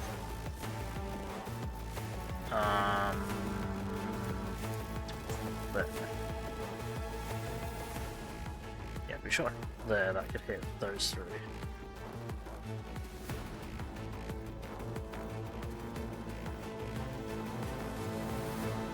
Okay. That's 2 AP, and that's 2 AP, isn't it? Yes, okay. Let's do Machine Spirit Communion over here, and debuff all the enemies and buff all of us. Let's just completely debuff all the enemies. Cogitation failed. Okay, let's debuff most of the enemies.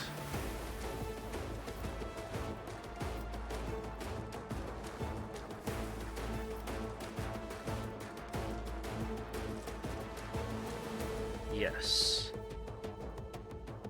Explorators know one route. Forward. Okay. Then... Overcharge!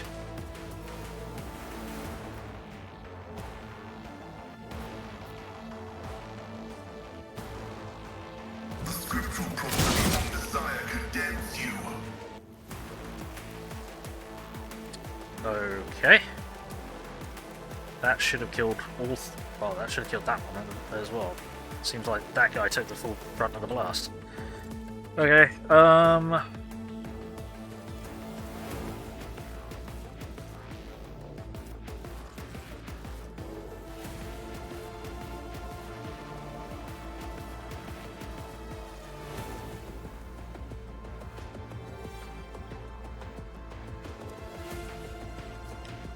don't think he's in the right position to do that. No, he isn't.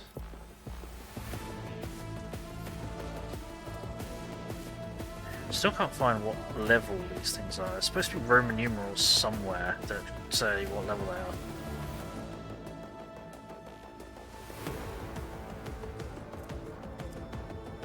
Don't know. Okay.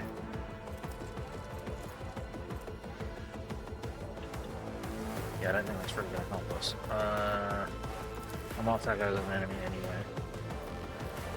I'd rather mark him as an enemy because I think he might be a tough level, but whatever. Oh, you don't understand enough about this game. Alright, enter. Okay. Oh jeez. Okay. This is bad.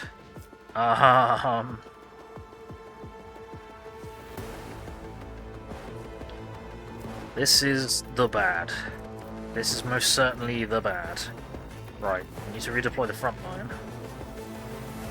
First armor, 50% more damage, right. Yeah, so Abelard is the front line. There's no two ways about it. Do something about that. Right, I don't think I can reactivate Abelard this turn. I can. Oh, because it's a new turn. Ooh. Ooh. Alright, 7% armor, can't be overpenned, immunity to prone, plus 2 deflection against attacks, don't suffer injuries for receiving damage, we could do that. Can we voice of command him again? We cannot. Okay. In that case... yeah, we'll stronghold up this section. Who, if not me? Abelard! Abelard, we're making you Abelhard. Not like that. Cool. Right. Now, Abelard, those 2 action points that you didn't have in your turn, I'll see to it. have them now.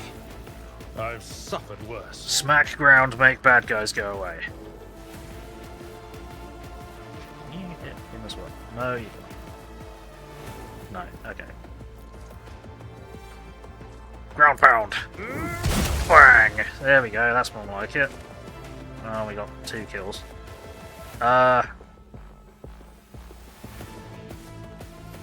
Okay, back to see a message. See a cruise in a green gas cloud. Yep. Yep, Abelard is fighting through gas. That'll do for that. I do still have an action. What do I want to do here? Do I want to... I kind of want to redeploy. Don't know how best to...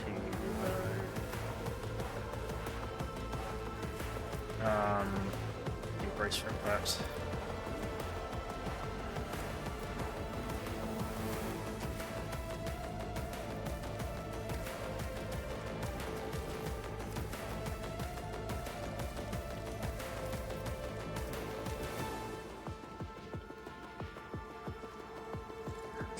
up to there and we'll just leave with it, I think.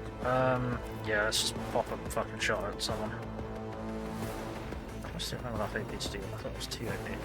Okay, that's 1 AP, sure. Alright. Oh, hang on. You're, no, we're doing this wrong.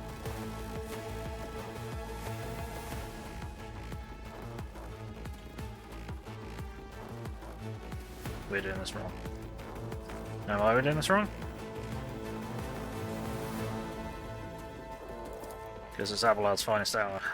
Here's my perfect moment. Right. So. Got no attack limit.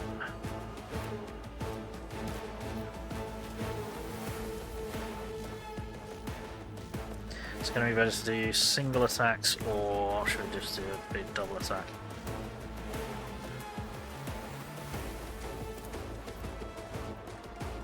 Let's just fucking do the ground pound again. Fuck I'm it. not interested. Yes, you are. Save yourself. It will be done. Smack! You a target. And we got 1. Cool. Alright, let's smack this guy then. Indeed. Smack! Took care of this one. Next guy.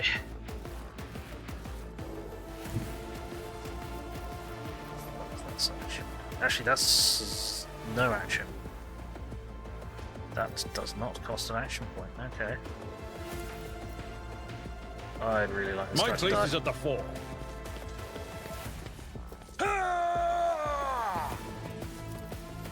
Smack. One fewer time. Yeah. Right. I can't have him run off. I think I might have him run into cover. Because there's no point in him being in the gas anymore. A tactically sound approach. Get out of there! I think around to the bug in the game, because our first act stuff where you have free Rykard. Solomon's character model didn't appear, so his talking response appeared as an error. Yeah, before I started today, there was a patch that downloaded that had a whole load of shit that supposedly fixed some stuff that was broken with Solomon, including soft locks and, well, he should have appeared here and he didn't, and he should have appeared there and he didn't, and he should have appeared blah blah blah. So yeah, that is likely. Double check you've got the latest update. I didn't realise that was no action points. Victory is imminent. Don't know why all that became no action points, but sure, go for it. Right, then I have an activation. I might try and shoot this guy. I cannot shoot that guy. What can I do? What can I do?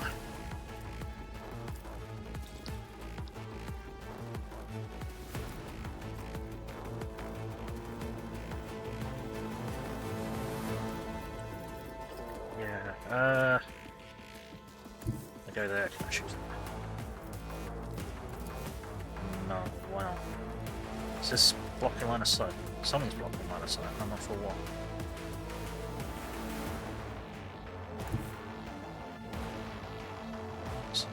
I've still got 2 idiots over there. Bloody hell, alright. You see if they're lit.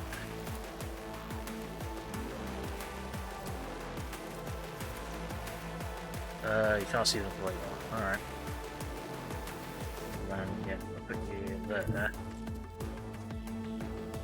That doesn't gain any line of sight at all. That's really annoying. Where does that gain line of sight? That doesn't. And also, that probably explodes, so I don't think I want to be hiding behind it.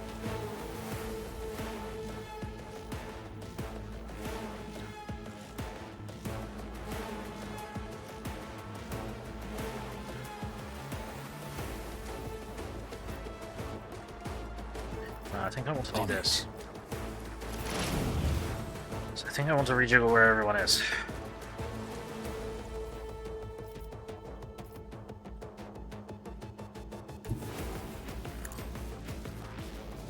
Do that and end it. You can, rather you activate it after Sister Argent, but that's okay. You can go there just to get you out of the way. Sister Argent can move up.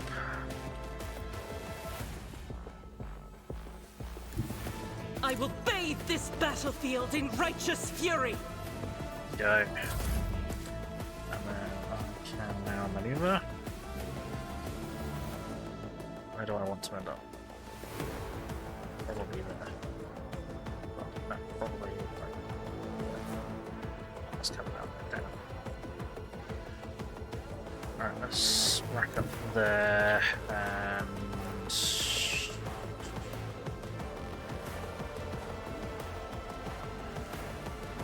tell Argent to take it. Don't let your guard down. Oh no, you didn't notice that update. Yeah, I didn't realise there was an update until I tried to launch the game. It's like, yeah, there's a fucking update. It's like, okay, great. And of course, even though I didn't have the DLC, it still had to update, so...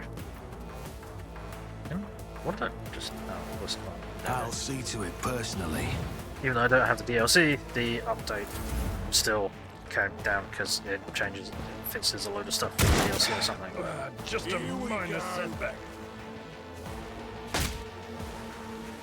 Oh, really? Another gas grenade? No, I don't have the DLC. Because the fucking planet that you get the fucking Arbites guy on has fallen to the warp. And I was already past that chapter by the time they dropped the DLC. It's like, well, now it's pointless. Excuse me, right. Okay, everyone that I was going to nice and conveniently burst fire is now spread out and not in a convenient burst fire.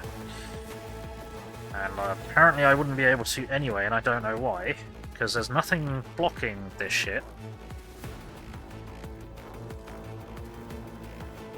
Okay, I am confused.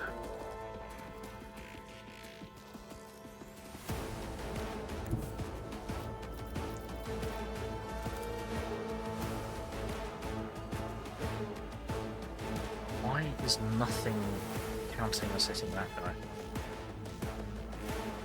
I think... hang on.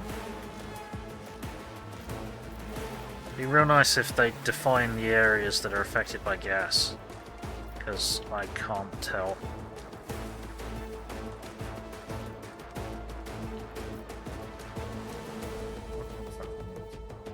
No. Oh, can you move to the... Yes. What does that get us? I guess that guy. Where's the other guy? I'm sure there's 3 dudes back there.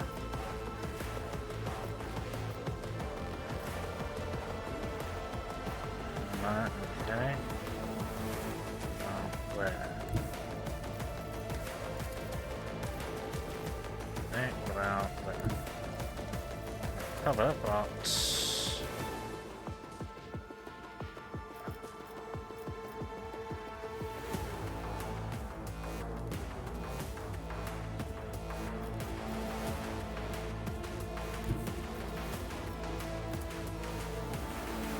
Not understanding why we're getting like completely blocked line of sight on that one square that guy is in. I don't understand why he's unhittable.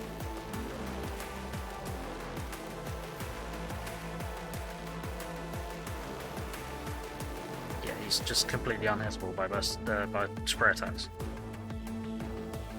Burst attacks. 75.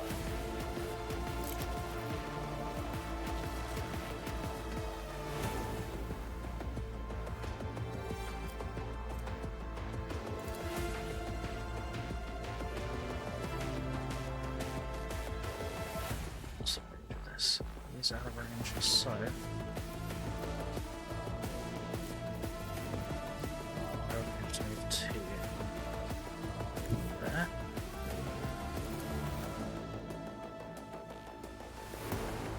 I think that's out of range, I'm not sure. I'm not understanding again because it's the fucking square isn't lighting up.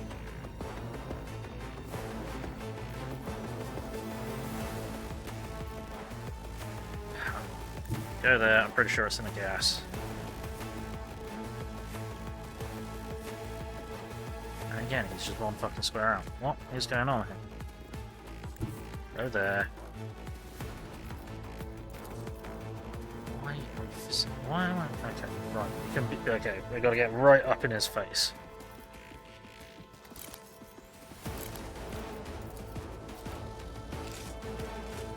There we go. Right. You can go there and you can burst 2 of them.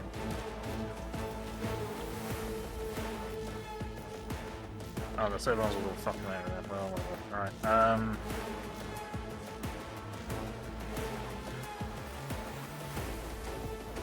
Doesn't work. To rapid fire. I mean, generally we only hit 1 target with rapid fire. And I don't think she's got enough ammo in the, No, she doesn't have enough ammo in her weapon to do that. So, yeah, fuck it. Yeah. Rejoice in battle! Get out of the gas. Shields me! You'll be fine. You, my emperor! Okay, cool.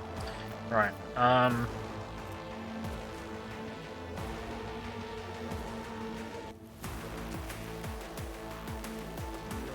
much is reload? Reload is 3 AP. Fucking hell. Or, no, we can just do firearm mastery. Yeah. I am his will made manifest! Alright, observe Daka. I'll do it. Faith without deeds is worthless. That's pointless. She's got a fucking 19% chance to hit. What are your chances to get that? 95%. As the emperor... Entirely sure why they have 95% chance to hit him, but whatever. Cool. That works. That was that. Then we can do run and gun because the weapon has been reloaded. Now we can do another burst. 6% to hit that guy. Well, we're gonna try. Spreading that out doesn't actually help. So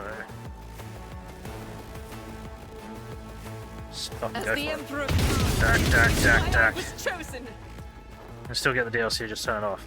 Yeah, but that involves money and effort. Right, so...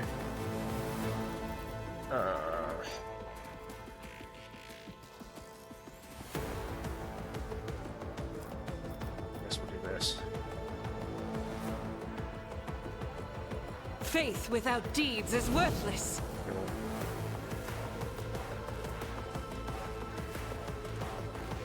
She can't conduct another attack, apparently, so... I mean... Attack this turn will cost 0 AP and not counter attack. That will generate another attack, folks. Yes, it will. Yeah, cool, alright. I'll do it. Give me another attack. That's the 2 action points that you got, but then you can do that for another burst.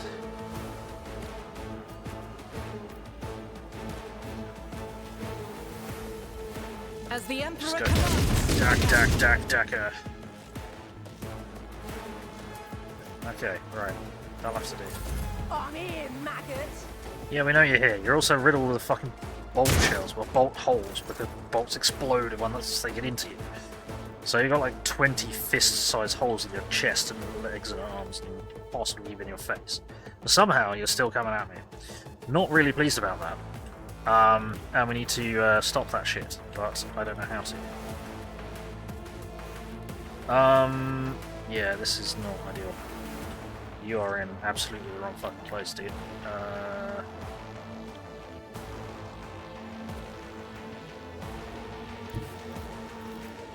To there. I'll charge you the way that I can charge it. I can't charge you to the... Seriously?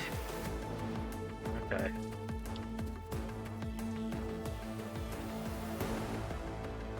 This one fucking square out. Really? So I might be able to attack you from there. Let's see to it. Yeah, I know. And then we can just hit both of them. Can you arrange that to hit both of them? I don't think we can.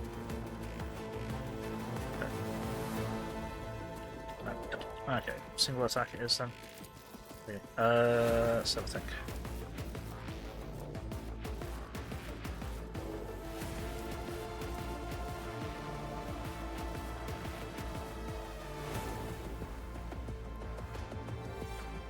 But of course, Follow my Lord lead. Captain.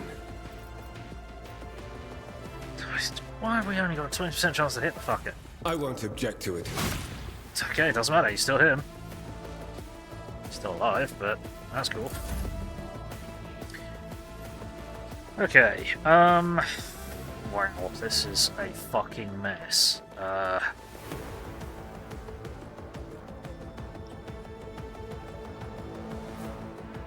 We probably can't reactivate Abelard, so I'm not going to bother.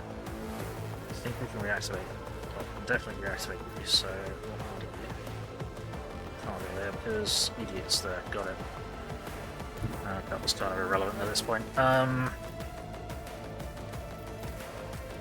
many fucking stacks you got? 65, okay. Alright. Cool. I might buff the fuck out of Heinrix and send him off into...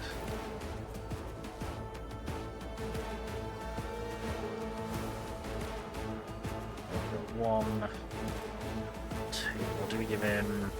No, we probably want to give him Glimpse of Fate, because plus 35% chance to hit. Yeah, it's getting better. Step aside. The navigator is coming. So, rock up to there. Then... that's going to be, so, 6 times 5, 30, 35, plus 35% damage. That should help.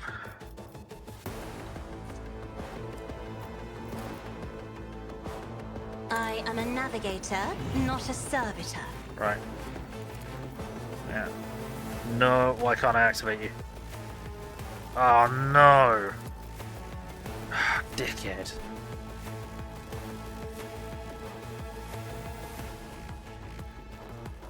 Is he too far away? He's too far away. Shit. That's disastrous. Damn it, if I realised he was that far away. Use that instead of that and then still got in range of... Okay. Right then. I guess just brain fuck that guy then. Or...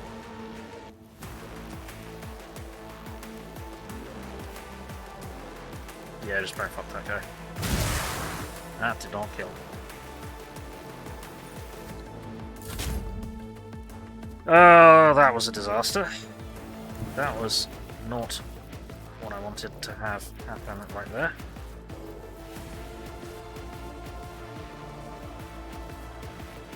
Alright, rock up to there, smack him.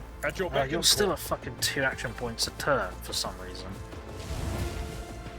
Smack. Good enough. Cool. Next. Right, can you even see the fucking enemy? I don't think you can. Are you able to get into line of sight with the enemy? Probably not. Oh, okay. He's got a bit of a turn of speed on him. Alright, then we might do the... re-attack, always hits the target. Target attack suffers minus 30% penalty to armor, block damage, parent. Yeah, okay, yeah, cool. Watch up to there. You're gonna mark the one... hang on, no, there's 2 enemies. Still a guy over there. Fuck it out. Advancing. Right. Now. How do I want to do this? Next time I have extra effects. Do I even want to do this?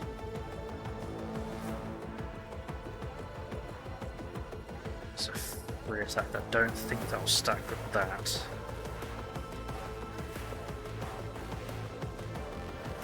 No, it won't. So that's just what? Okay, apparently this attack will always hit, despite the fact that we've only got an 18% chance to hit. Go for it. Whap. Nice. Cool. That works. Fantastic. I suppose you can shoot the other guy, can you? You fucking can. Oh, yeah, okay. In that case, what we're gonna do is...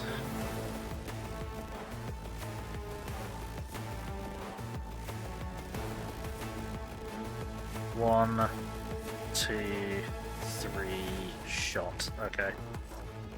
Hold the balls! He's only got a few hit points left, but fuck it, we're gonna go all in. Request approved. Right. Blast him. Blast him! Insignificant value. Nice. Okay.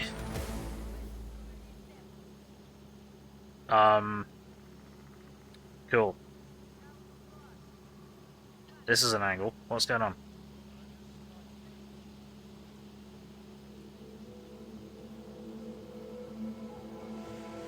There we go. Right, State Warden.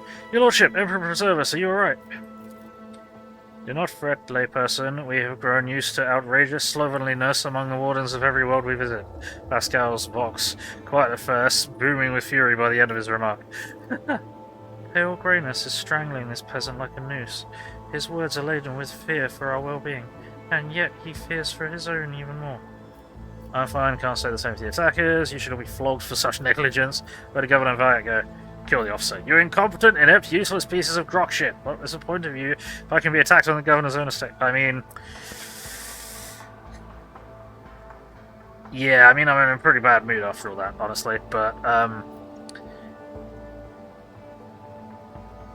where did Governor Naviica go? Where did the app go? Governor is safe, protected by walls and wardens. Please follow me, I'll escort you to her personally. Finally done.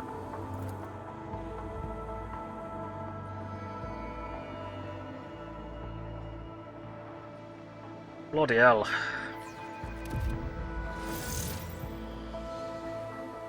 Okay. Right, we're at a point we can save. Fucking hell, that was a mess. Can we stop getting ambushed by Invincible John? Honestly. Those guys were tougher than the Space Marine. The Chaos Space Marine. What the fuck? Oh well, whatever. There was a lot of bad guys and they had a lot of capabilities that they really shouldn't have. And, I mean, Abelard smashed the hammer so many fucking times and they just wouldn't fucking die. Sorry, I keep bumping the mic because I'm an idiot. Yeah, okay, so enemy scaling is becoming a serious problem. Interesting. And my not caring about the builds because they've got too many fucking active abilities might lead to catastrophic inability for me to actually succeed. Because maths. Yay. Oh well, we're pushing forwards. We've had a couple of ship fights that have gone better than I expected. We've explored a few planets. We've done some other bits and pieces. So, yeah, I think we're doing okay. And we didn't take any casualties. That's the other important bit. We didn't take any casualties. It's a shame we didn't have shotgun rain there. That would have possibly helped. Well, no, because then she'd have just been shooting Abelard repeatedly with the, hey Abelard, get down, bang, bang, and I don't know if that would have actually helped, maybe. Excuse me, but yeah, Heinrix's ability, I think, helped keep everyone else alive, so yeah, I don't know, balance is the thing, and yeah, we'll just see what we can do. So, what's happening tomorrow at 1000 hours GMT +1? I shall be streaming some MechWarrior 5 Mercenaries with whoever is around at the time. Then at 1800 hours GMT +1 tomorrow, I shall be streaming some more HPS Battletech, gently modded HPS Battletech. We'll be continuing the quest to find an exchanger for the King Crab, because the two UAC-20s can't double fire 2 turns in a row, which is kind of disastrous, but we'll figure it out. We'll figure it out. So yeah, hopefully you'll join us for one of them, or both of them, if you're so inclined. And I hope everyone watching has had fun. I hope everyone watching in the future has had fun. I appreciate all of you. I've had fun. I think all that's left to say is... You've been watching Gaming. My name is Bill. I'm the angry autistic asshole. Like, comment, subscribe, run around screaming Turn notifications on, otherwise I'm just screaming at myself in the dark, and that's just kind of boring and lonely. It's much more fun with more people in the dark screaming, so get on in here and get screaming. I have a PayPal Throne, Steam wishlist, and Ko-Fi. If you wish to support this mess, that'd be greatly appreciated. And I have a Discord server and Facebook page where I announce what I'm going to be streaming and when. So be sure to keep an eye on them. Links to all those things are in the link that I've just posted in the chat, so do be sure to check them out. And until next time, let's find someone to raid. Who's playing what? Is anyone playing anything even vaguely related to this? Who could we raid? Who could we raid? Who could we raid? Who could we raid? Does anyone have an idea of someone that we could raid who is playing or doing something similar to Rogue Trader? Who could we raid? Who could we raid? Who could we raid? Who shall we raid?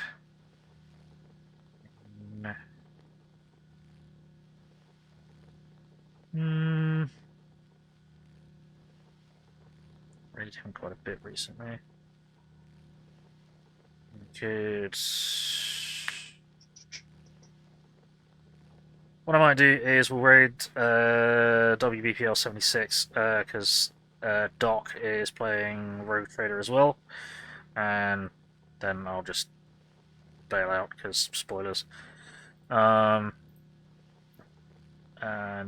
it's getting a bit late and I fucking want to sleep. So, 76, there we go. So,